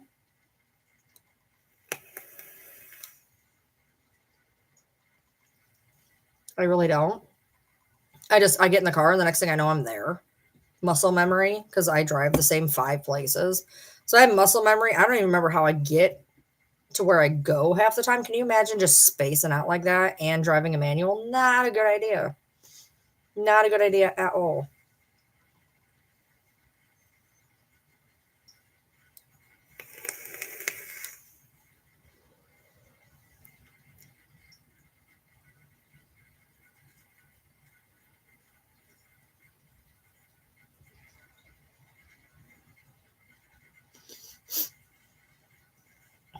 It's 13:59. No, that's not right. Wow, my clock. Well, it it did the whole. We had a brownout for exactly 3 seconds. It was awesome.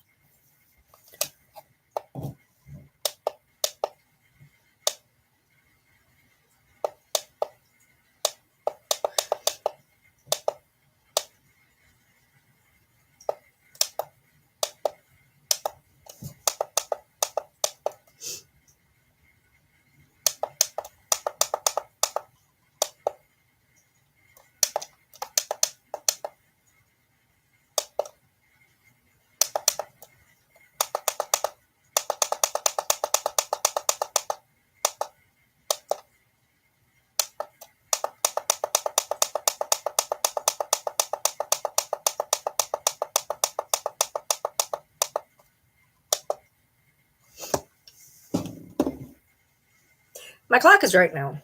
Yay!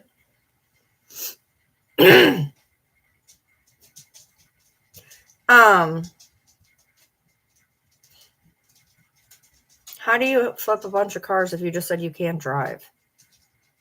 That doesn't make any sense. Manuals are better on gas. They're better on a lot of things, but I'm not. No, I'm good. Thank you. No, no, no,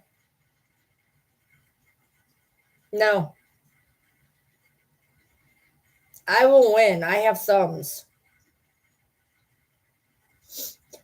Damn it. The 300s were horrible on gas mileage. Horrible. So bad. So bad. Yeah, that's you're right, Kayla. No way. Here's the deal. And you should know this. There's different flavors to ADHD. Me and my husband have two different flavors of ADHD. We have completely opposite ADHD. Completely opposite. He's the type who has to do 5 things at once to focus. I'm the type who hyper focuses. I had talked to my therapist about this because I was like literally crying because my husband's like, blah, blah, blah, blah, you don't have ADHD, blah, blah, blah. And she's like, you have it badly. But we have completely different types of ADHD. Okay, then I'll blow a clutch, whatever. I will fry something in the car, guaranteed. Guaranteed.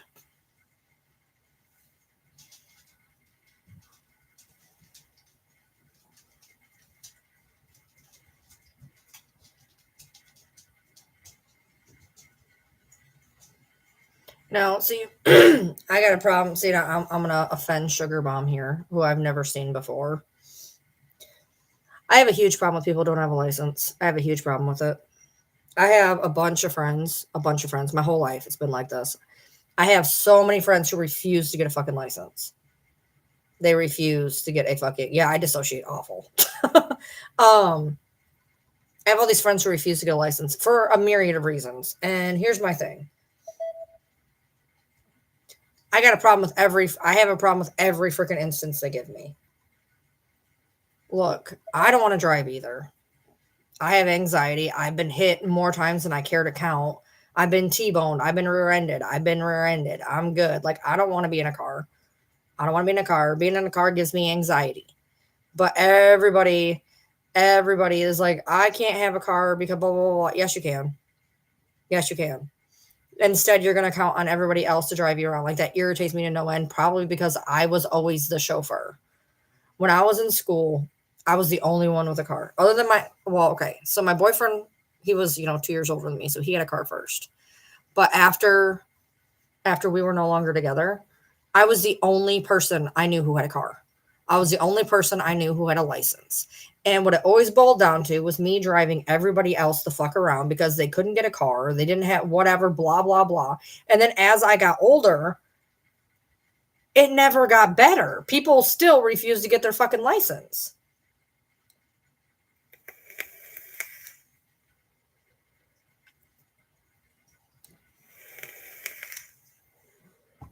Here's my problem, Kayla.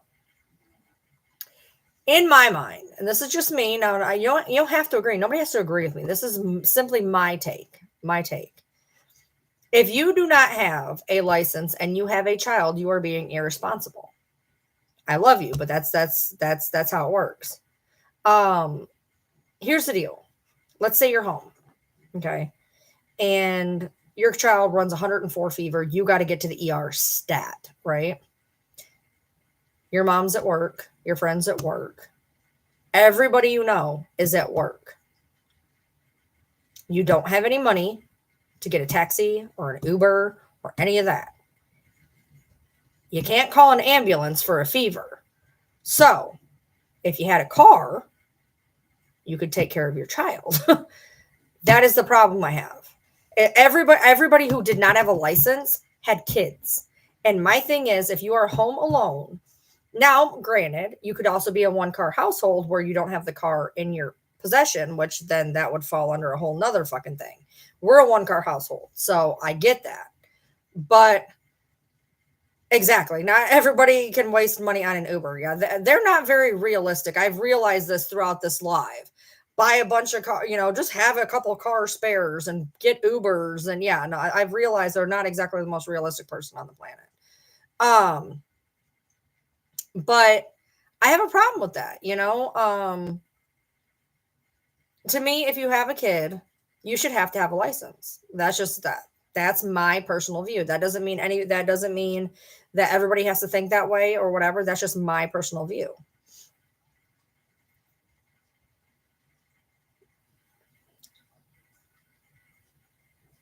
Okay, so CM, it could and it could not be.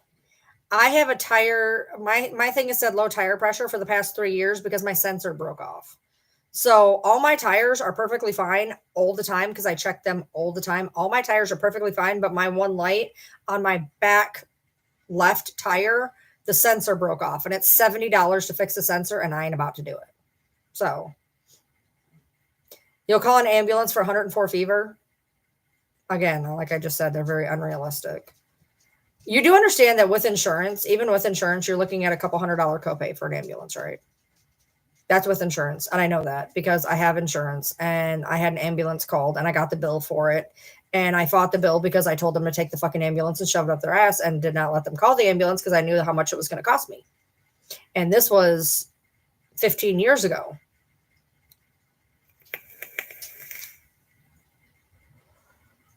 It is a sensor. Right. Mine is a sensor. Yours might be a sensor, Sam. What you can do is you can take it to a tire shop and they have a machine and they'll wave it by your tire and they'll tell you if one of your sensors is broken.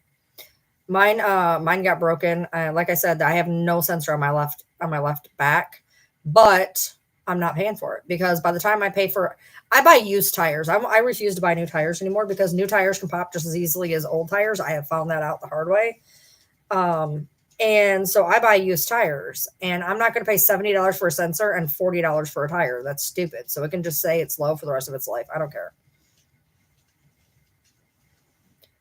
Yeah. Anybody under the age of 25, especially males, their insurance is ridiculous.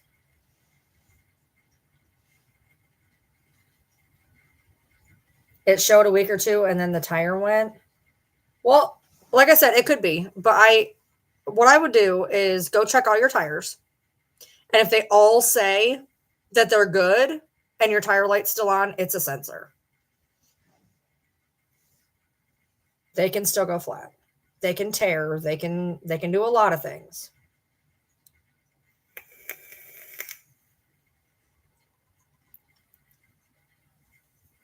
I got a great tire place that I go to. They always give me really good deals. Of course, I always go in crying. So literally, because every time here's the deal: Kia Souls give me trauma because there's nowhere to put a tire in the car. So when you blow a tire, you have to go to a tire store like immediately because you don't have a tire. Like I'm going to buy a donut, so I have a donut. But we're going to have to put it in the back because there's nowhere to put it. And so every time something happens with my tire, I'm always crying because I'm always anxious and like freaking out.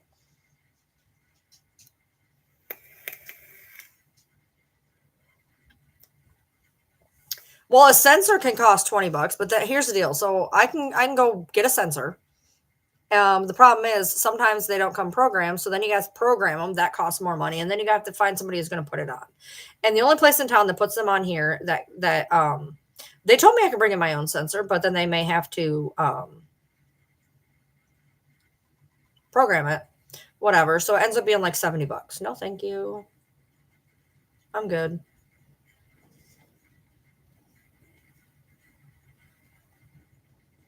I'm good. How could you pay $50 for two new 22s? I don't even believe that.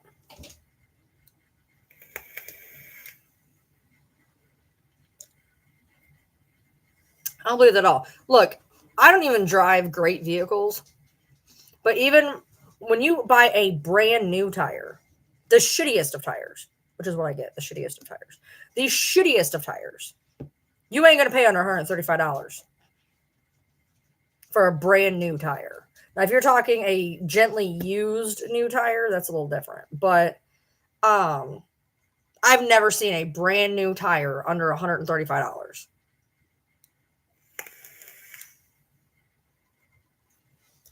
And if it is $135, I ain't gonna put it on my fucking car because at that point I wouldn't even trust it.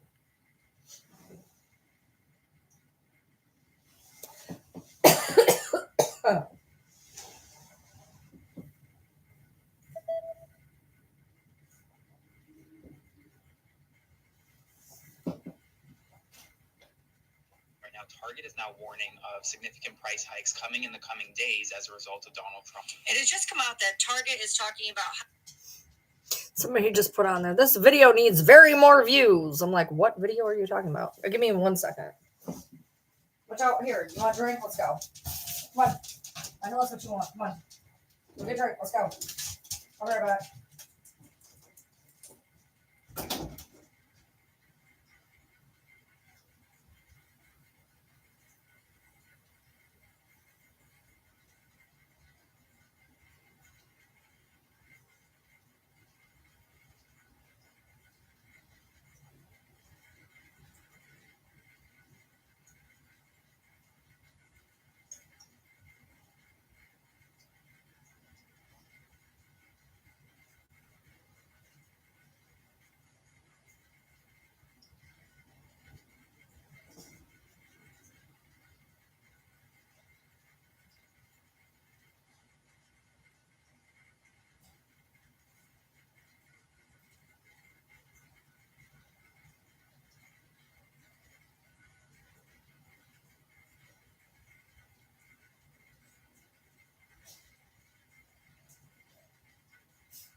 Come on, let's go.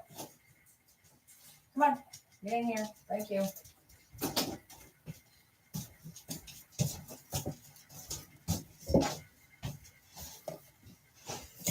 All right. No, males are higher than females.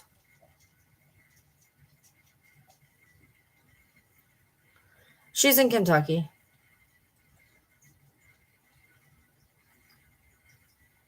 That wind is freaking me out.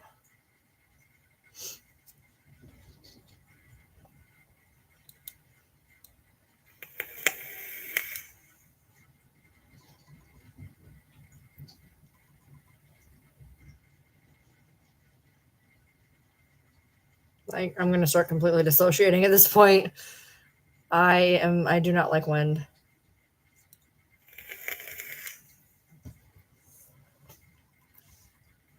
I'm not okay. It needs to, like, this wind needs to go. I'll look and see when this wind is supposed to be over.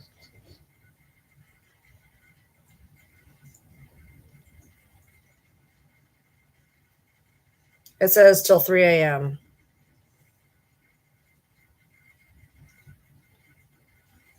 All right, so I just need to get through the next hour and 20 minutes. Perfect.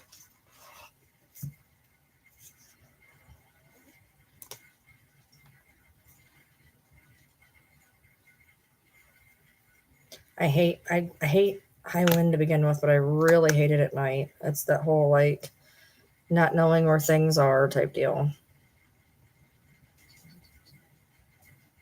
So I could have an egg today. I mean, I could have a bird today, possibly. I don't know which one they smashed, to be honest. I don't know if they smashed the first one or the second.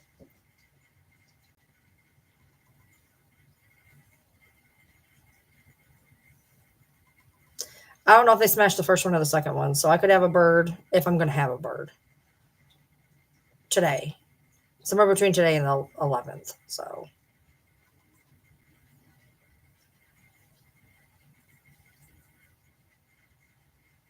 Yeah, I'm over this one thing. I'm not okay right now. I'm not having fun. I don't like this.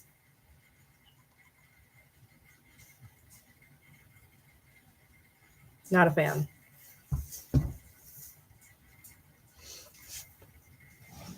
So, no shit.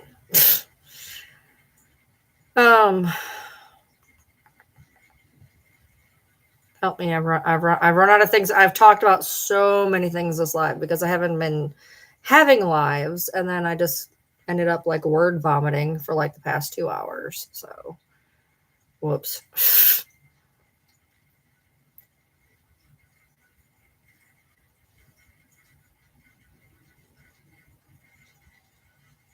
Oh, so I had something else interesting happen. So my taxes, as you guys know, I was supposed to pay in, and then I went belly up on TikTok and YouTube as a business. Um, and so I ended up getting a small refund, except the small refund still isn't here. Still. So I tried to call the IRS, which trying to get through to the IRS is fucking impossible. Well, somehow, do not ask me how, I got through. I got through. Don't know how, but I did. So she's on the phone and she's verifying me or whatever. And all of a sudden the call drops. I scream. I am so agitated. I just scream. So I try all these different numbers trying to get back, still can never get a person. And I'm like, something is going on. What is going on? Like, what is going on? So then I go to that whole little ID.gov or whatever to try to get into the IRS to look at my to look and see if there's any letters or anything. Like, am I missing something? Did I not get a letter in the mail? Like, what's going on? Could not get them to verify me. I gave them my license. I gave them my selfie, and I could not get them to verify me. And I'm stressing the hell out. So this morning at like 7 o'clock in the morning, I get them to do a video call after I upload. I'm not even kidding. I uploaded my driver's license. I uploaded my health insurance card. I uploaded my social security card. I uploaded a selfie. So finally, I get to where they agree I'm me. After I talk to a person, they agree I'm me. So now I'm able to go in and look at the taxes to see if anything's wonky with the taxes. Why have I not got my taxes yet? And so I go in, and it just says basically they're still working on it. Doesn't say that we don't have a verification letter yet anyways, or whatever. We don't have a hey, blah, whatever. It just says that they're still not done. I'm like, oh, okay. Well, I mean, I guess that's better than nothing. I'd rather have that than like a huge issue or something, I guess. I don't know.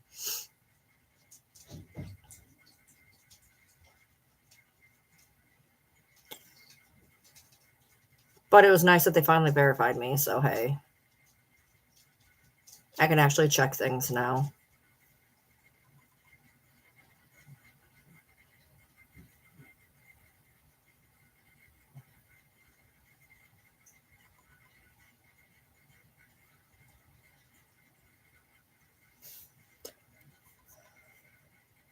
My throat hurts. It's that weird, raw, swollen feeling. It just started happening in the past 10 minutes. Why? Because I talk so much.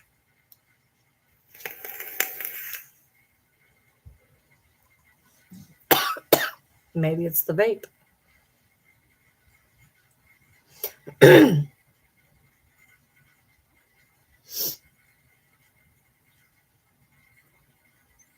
But anyway, yeah, if you haven't watched my 2 new videos on here, please do it. I don't make them just for myself, and they're pretty interesting. So no, it's always been males because males are more reckless. It's always been males. Males under 25.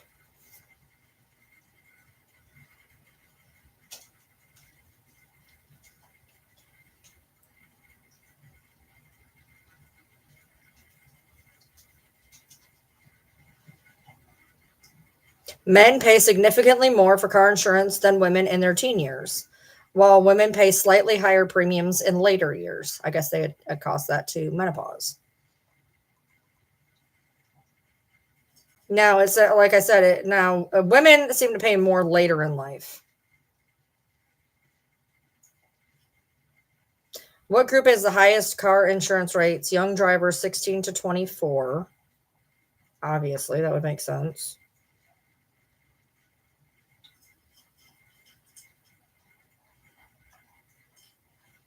Women over the age of 25 pay more than men in car insurance, but men under 25 pay more.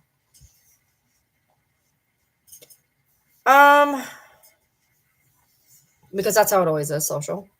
There'll always be 20 lurkers and 6 people talking. That's how it always is. I don't know, like, would I rather be driving right now than sitting here freaking out? Maybe, because at least then if I drive, I could drive somewhere that I felt safe. I guess. I don't know.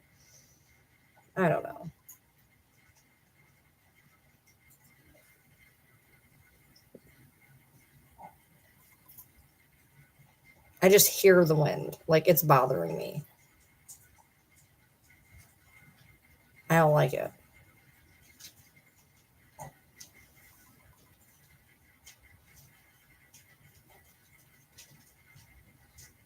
Come here. Give me here. Come here. Come here. Come here. Hey! Seriously? You just wait till you want pets later. When you're begging me for pets, I'm going to ignore you like you just ignored me, butthead.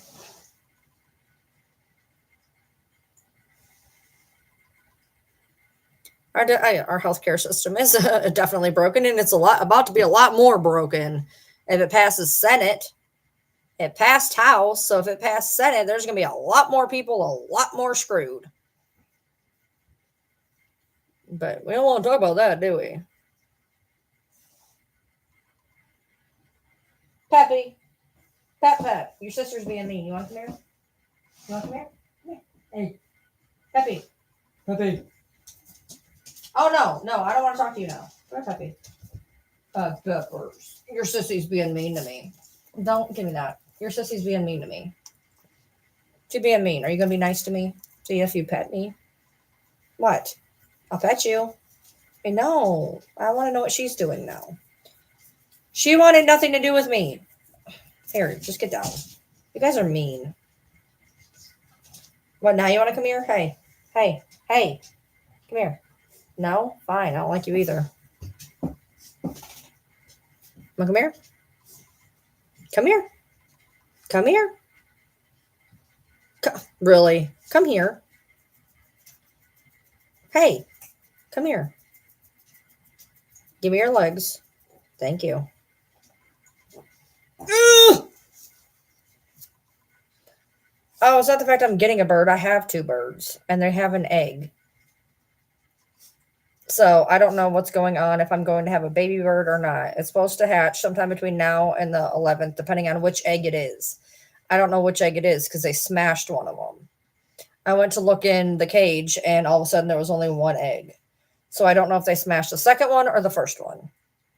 But this one's been here the whole time, so it makes me wonder because the 1 egg was smashed either way about a week into it, and this one's been hanging around, so it's supposed to hatch. If it's going to hatch, it would hatch between now and the 11th.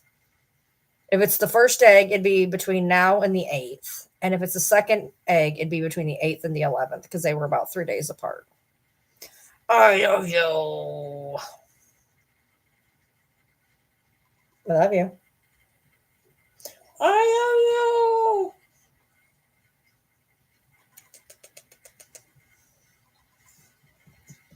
So I guess we'll find out. I just want to get them out of my room and into their new cage. It's been sitting here for like 2 weeks. We put it all together, and now there needs to be birds in it. And they need to be out of my room so they have more room. And so I stopped having feathers all over that side of the room. There's little feathers everywhere, little tiny feathers.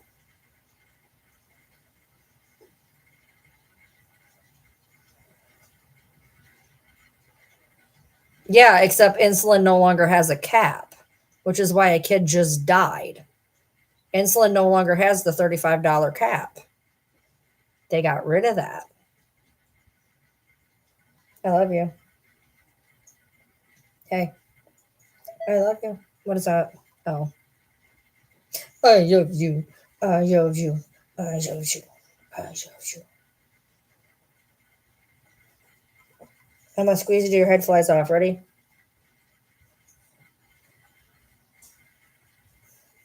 Okay, you can get down now. I don't want you no more. I love you.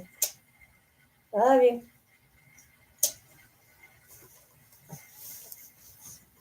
Ooh, careful. We don't have any chicks. My husband says we got to get chickens. This is what happened last time. This is what happened during COVID. We had to get chickens during COVID. Like, you do understand that they don't lay eggs the first year, right? So he says to me, he goes, egg prices went up. We need to get chickens. I said, you do understand we won't have eggs till next year, right? It's not going to help us now. Unless we go to the farmer's market or to the flea market and we buy chicks that are already chickens that will already lay. Because when you have chicks, it takes a year for them to actually lay anything.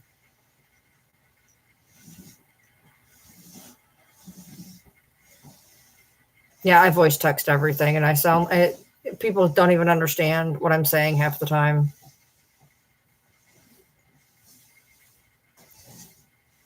My throat actually hurts. I feel like I have like tonsillitis, which is impossible because I don't have tonsils and they didn't grow back. So before anybody says anything about that, I don't have tonsils. But I feel like I have tonsillitis. It's so weird.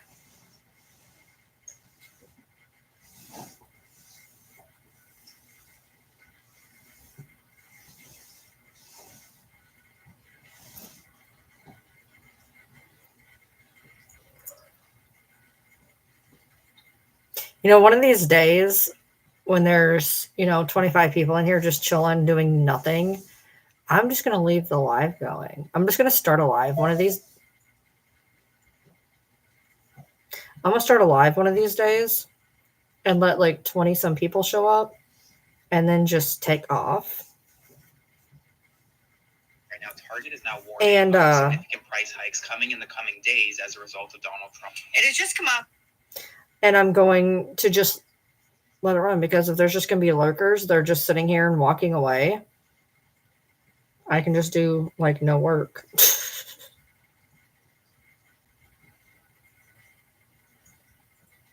Well, of course she told you that. She wanted to make you feel bad. Duh.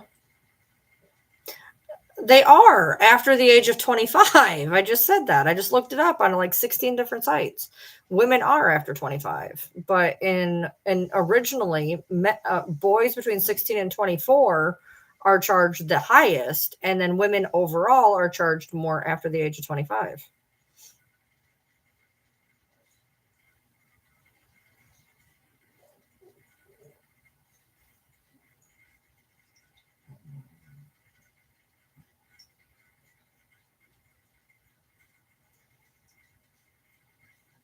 Well, people apparently really like that reel.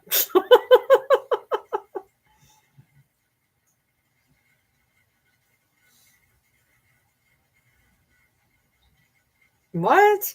A lower pressure way to try out new content. Now you can give your content a test drive by sharing it to non-followers first with a trial reel. What?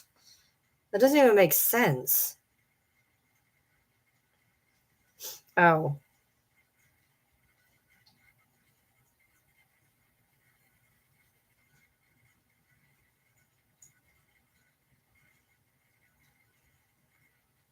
How people screen record and twist things. Yeah. People are crazy.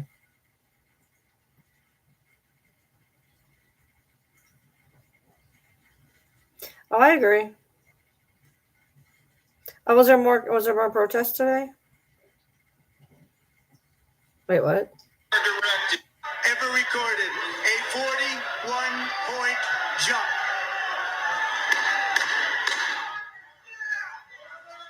Members are directed. He's getting booed.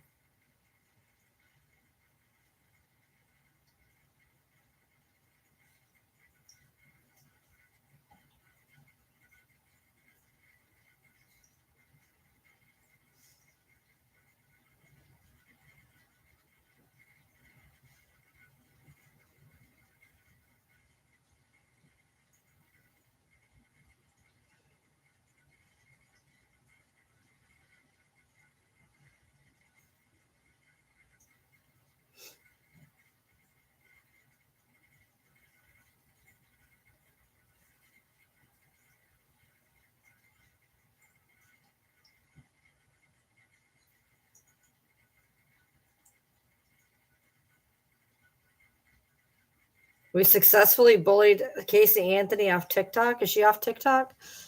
Is she off TikTok? I don't think she's off TikTok. Why would they say that? I thought she was still on TikTok.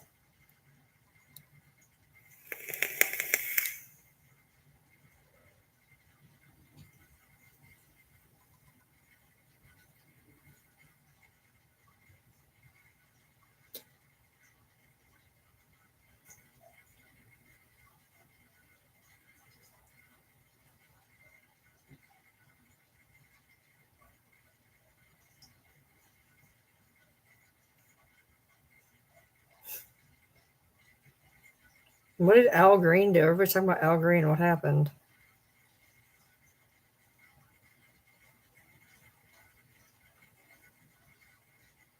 Oh, he was removed for heckling Trump at the beginning of the State of the Union. Oh, shit. My bad.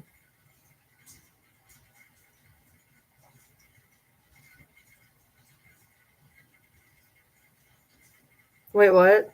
GOP introduced Trump bills. You guys ready? GOP introduced these Trump bills. This is on CNN. Put Trump on a $250 bill. Put Trump on a $100 bill. Add Trump to Mount Rushmore. Make Trump's birthday a national holiday. Rename Dulles Airport for Trump. And allow Trump to run for third term. What is the Constitution and where did it go?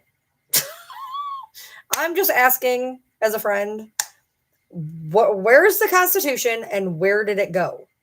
You cannot have a third term president. And if we can, please come back, Obama. That's all I got to say. You can't have a third term president. And considering that the world is in the shitter in the first not even 60 days, do you really need another term? Because we're probably not going to last through this one.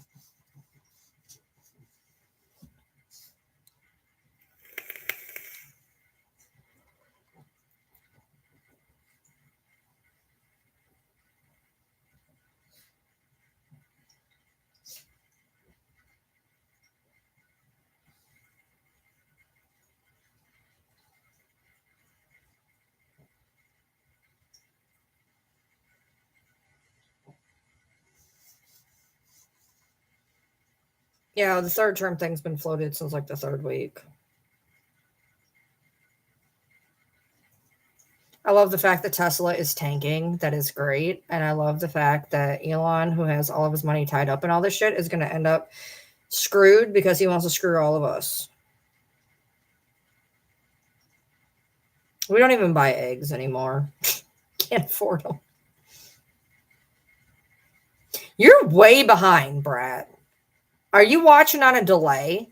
You got to be watching on a delay because you're talking about every time you talk, you're talking about something that happened 5 minutes ago. You got to be on a delay. Dow tumbles again, loses more than 1,300 points in 2 days.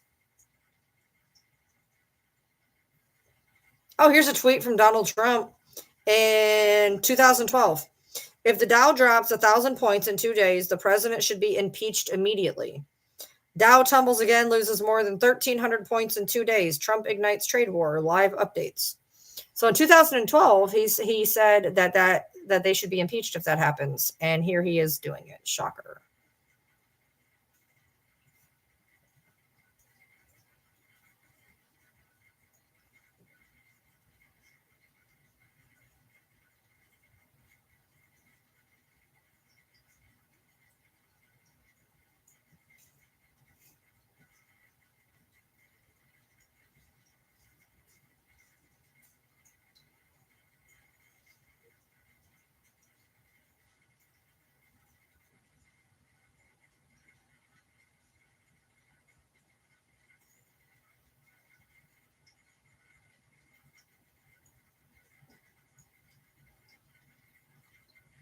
She is so far behind. I can't wait till she gets to the point where I'm asking, what are you doing? Are you on a delay?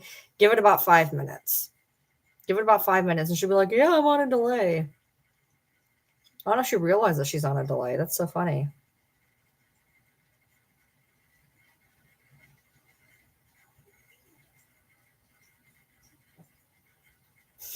She's so far behind. I don't have adenoids. They were taken with my tonsils. They took out my adenoids, my tonsils, and fixed a deviated septum that I don't think they ever actually fixed.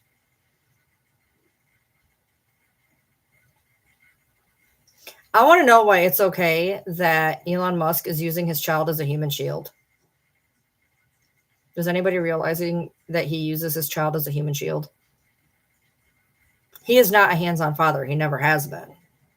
But he's been toting his kid around his neck so that nobody can take a headshot.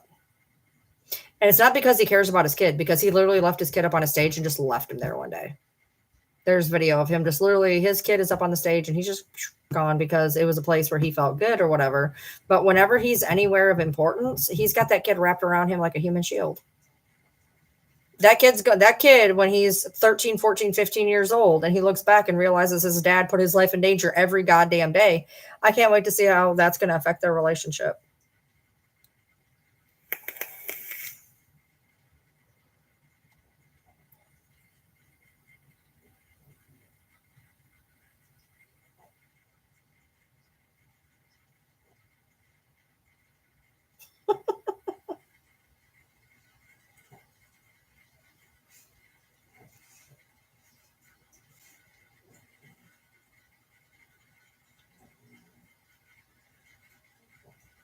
Oh my God, she's still talking about the fucking insurance. At first, I thought she's just beating a dead horse. And I realize she's on a delay now. Because at first I'm like, why is she still bringing it up? She's on a delay. This is actually kind of funny at this point. I don't even know if she knows she's on a delay.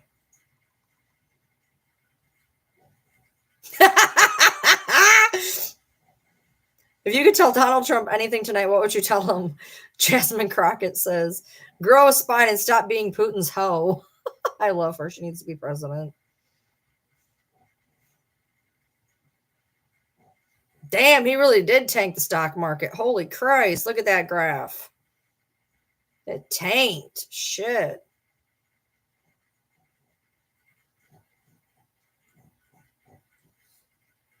Social justice brat. She's on a delay. Look, she's still talking about the car insurance thing. She's on like a 5-minute delay at least. I realized this a few minutes ago. She'll realize it when she gets to the point where I say, I think she's on a delay. It's funny as shit, though. Like she asked me right there, she says your adenoids could be enlarged. That was when I talked about my throat hurting like 10 minutes ago. I don't know how she got on a delay, but she's on a delay. I don't know if she got like commercials that stuck her back. I don't know if she paused it on accident, but she's on a delay. I've never had this happen in real time, and it's pretty funny, to be honest.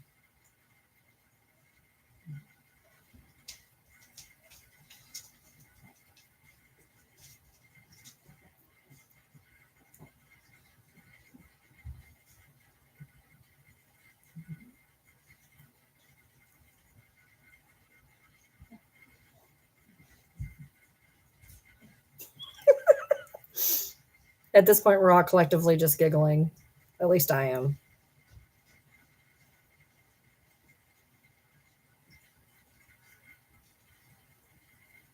Me too.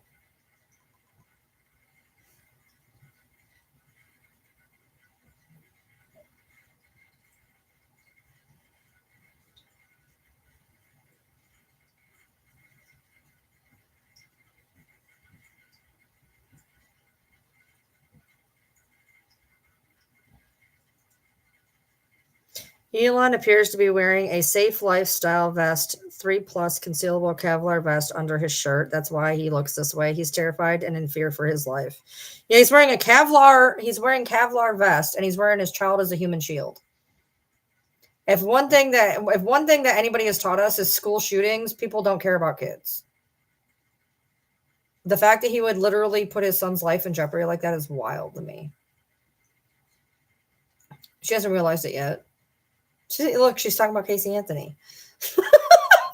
She doesn't realize she's on a delay. She'll realize it once she gets to the point where I'm laughing at her. This is actually pretty funny. I've never had somebody be on a delay and like I've had people be on a delay to like a point, or like one time I think Boston came in and she was like really behind, and so she said she was like starting the live over or something. But I've never had somebody actively participate as much as she is while being so far behind. It's funny.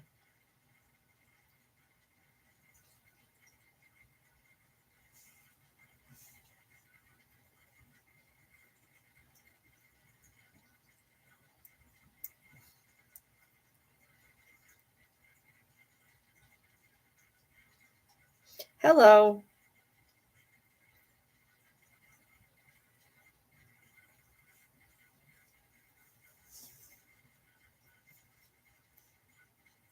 Hold on, let's see where Tesla closed at today. Tesla stock. Holy shit! Oh, nice. So it's been dangling in like the 300 area, 300, 290, 294, and it went to 294 the other day. It went up to 285 for a hot second today.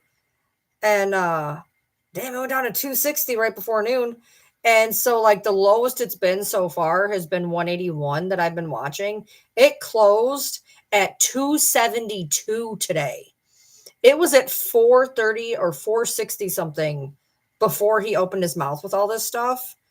His stock has dropped almost 200 points since he got involved in all this stuff.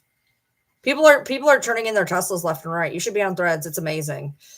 People are talking about, there's people that are protesting in front of Tesla plants. Over in Europe, somebody burned one down.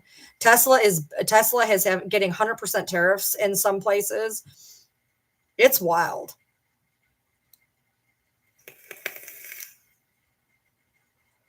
The low today was 261. Holy shit. Markup, markup, markup.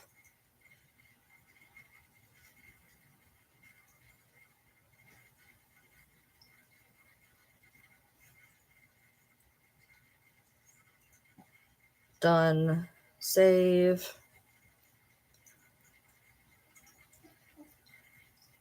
You don't understand Threads? It is like, it's my new favorite app. It's my new favorite app, hands down. I spend all my time on Threads.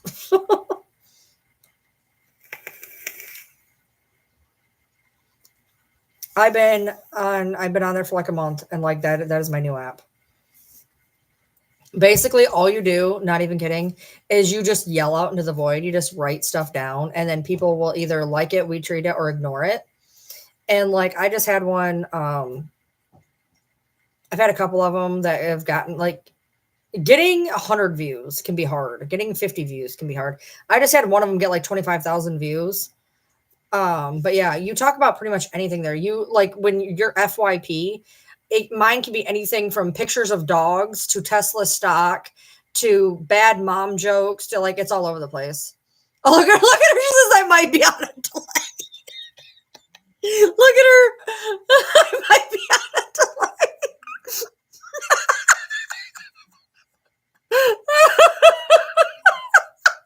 We've only been saying it for 15 minutes.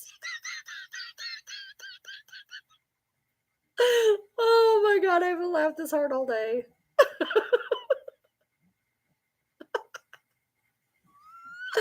Oh, that's so funny. That is so funny. Like right now, I'm putting up a picture of Tesla stock.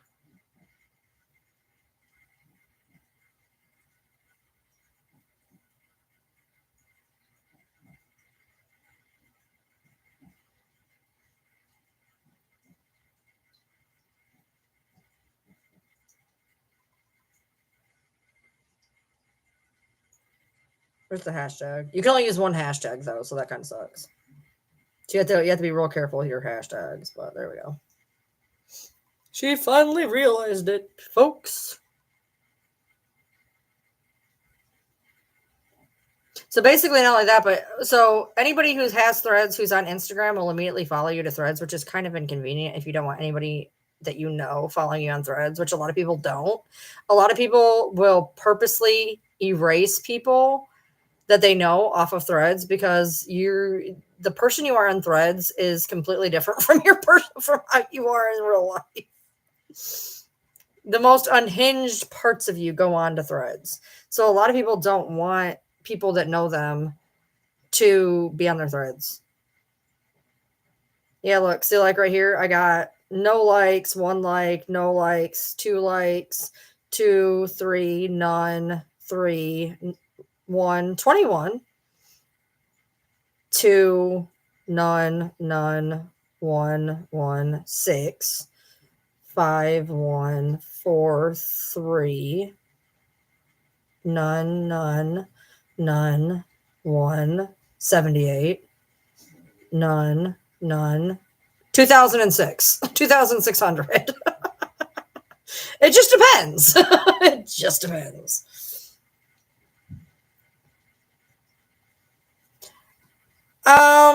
Threads is weird. It's a very strange app. So basically you can set it to where your Instagram feeds through to your Threads. So that's one thing you can do. You can put video on it. You can put GIFs on it. You can reply with GIFs. You can write on it. You can literally do anything you want to on there. And then on top of that, you can quote something, or you can just straight ass retweet it. Well, now you've missed 15 minutes because after you realize there was a delay, there's like 15 minutes that you were behind. So you missed 15 whole minutes if you just fast forwarded. You were like 15 minutes behind. I thought it was like 5, and I'm like, dude, she's like 10, 15 minutes behind.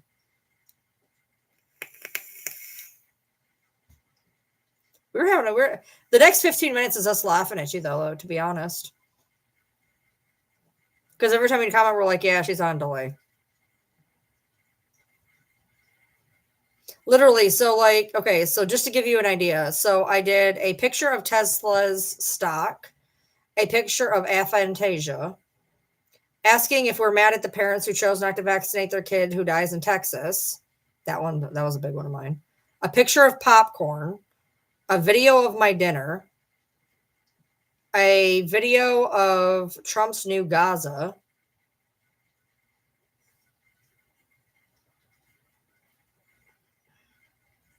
talking about deporting people, talking about the fact that the Tesla symbol looks like an IUD.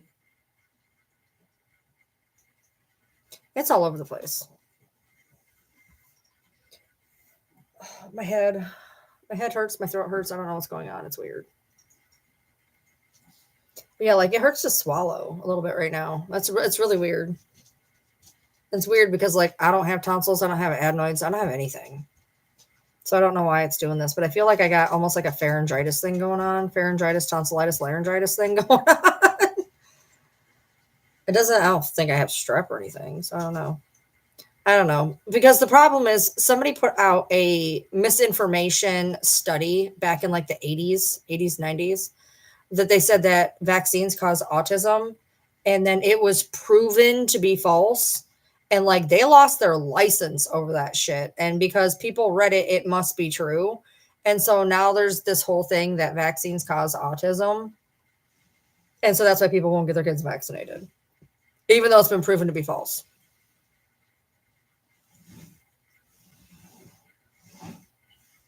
It's wild. I will tell you one bad thing about Threads. They all believe Gypsy over there. I got into so many arguments with people about Gypsy. I got so many arguments about people about Gypsy over there because like they all believe it because they're not on TikTok seeing anything. And this girl's like, you don't have any proof. So I literally just hit her with like 12 videos. I just kept. She stopped replying to me eventually. She kept. You don't have anything here. Video.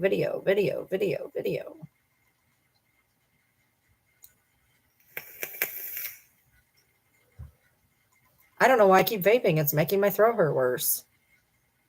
Whoops.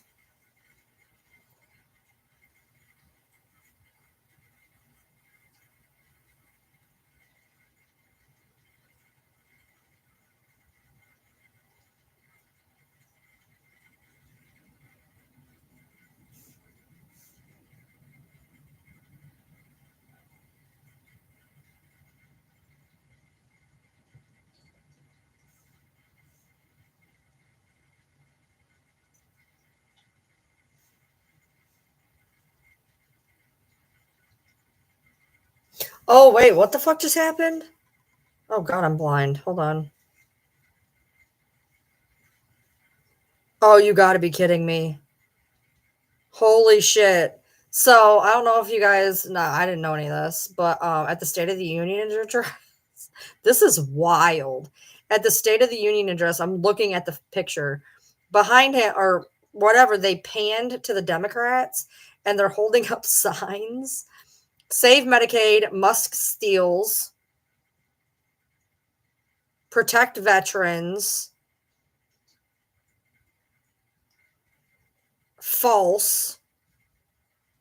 And like they're all like it's wild. Like, hold on, I don't know if you'll be able to see this or not. Hold on. Look at this. They're all holding up signs at the State of the Union address. That is wild to me. And you can't tell me that life is going good when we've had 3 national protest days. 3 national protest days. And not like 500 people showed up, like thousands and thousands and thousands. I've shown videos on it. Like one rally alone had 4,000. Like protests on protest on protest. Every single state had protests on these days. Every single state. My throat hurts.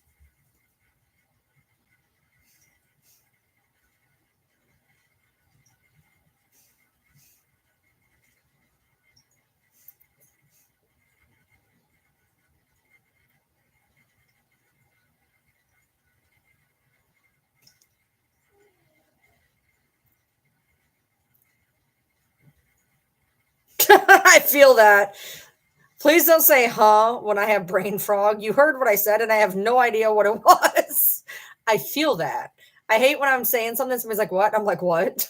I don't know what I just said. If you didn't hear it and I don't remember it, it didn't happen. I don't know what to tell you. Ugh.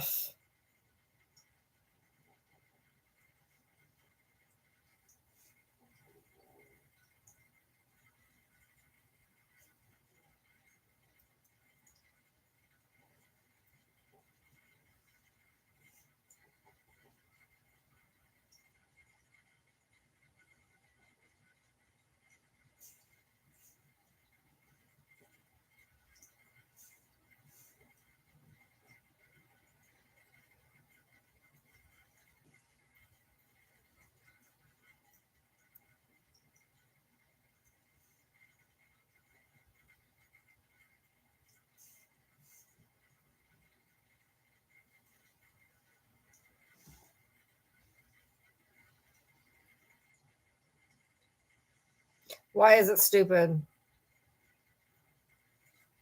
I don't think that boycotting over DEI is stupid.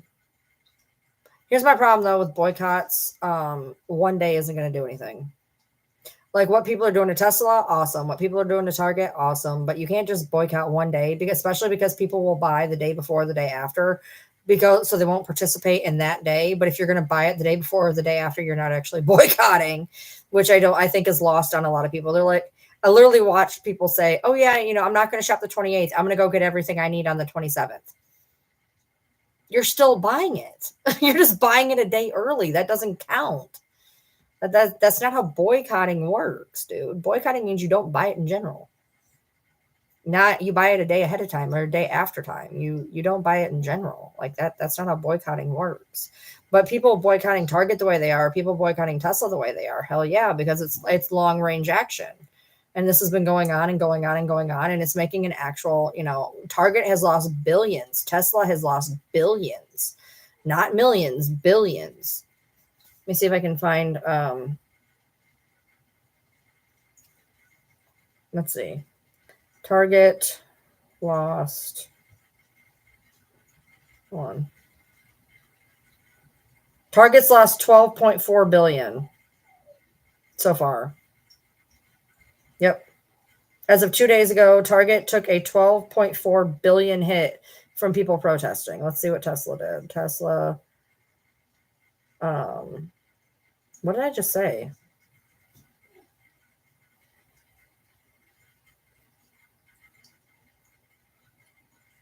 $90 billion. Hold on. That's after DeepSec. Hold on. He lost $90 billion on DeepSec. And he is officially 116 billion poorer than his peak as Tesla pulls back. Musk loses 52 billion in 2025 amid Tesla's struggles. He lost 52 billion in net worth, but is still the richest in the world. Tesla has lost 400 billion in value during the Trump presidency.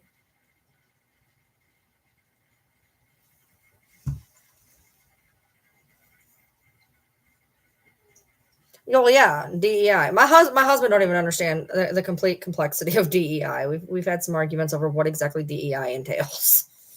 But yeah, DEI, I mean, women fall under DEI. Anything that is essentially not a man falls under DEI. Disabilities, women, minorities. If you're not a white male, you basically are DEI. And I think that's lost on some people. Okay, bye, Sam. You're like, I think I'm going to go. Okay. Thanks for showing up. I appreciate you. You didn't have to ask it as a question. My head hurts. My throat hurts. I don't know what's going on. I feel like I'm falling apart all of a sudden. My throat even tastes like it's falling apart. You know what I mean? You ever had where your throat hurts and you can taste the difference? That's where I'm at right now.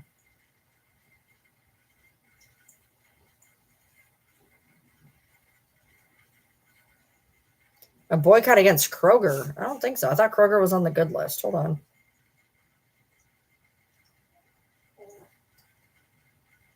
Hold on. Yeah, hold on. Wait.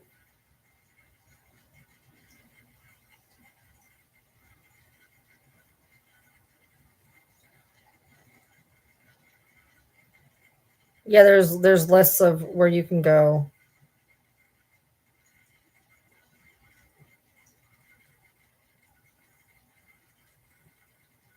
I don't know. I haven't really heard a lot about the Kroger one. Oh God. All I know is Costco is the one to save the day. Apparently, everybody's losing their shit about Costco. Good night, CM. Good night. Good night.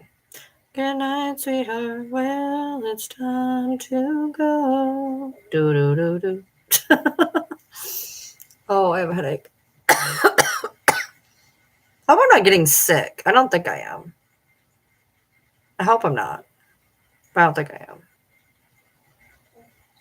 Social, I appreciate you. You've hung in there like a champ. You've been the only one talking, with the exception of like 3 other people.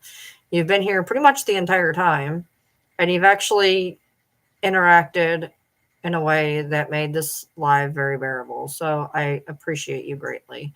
To the other 25 people in here doing fuck all nothing, I don't know why you're here. I know some people are like, I'm a silent watcher. Can you not be silent though? It's creepy.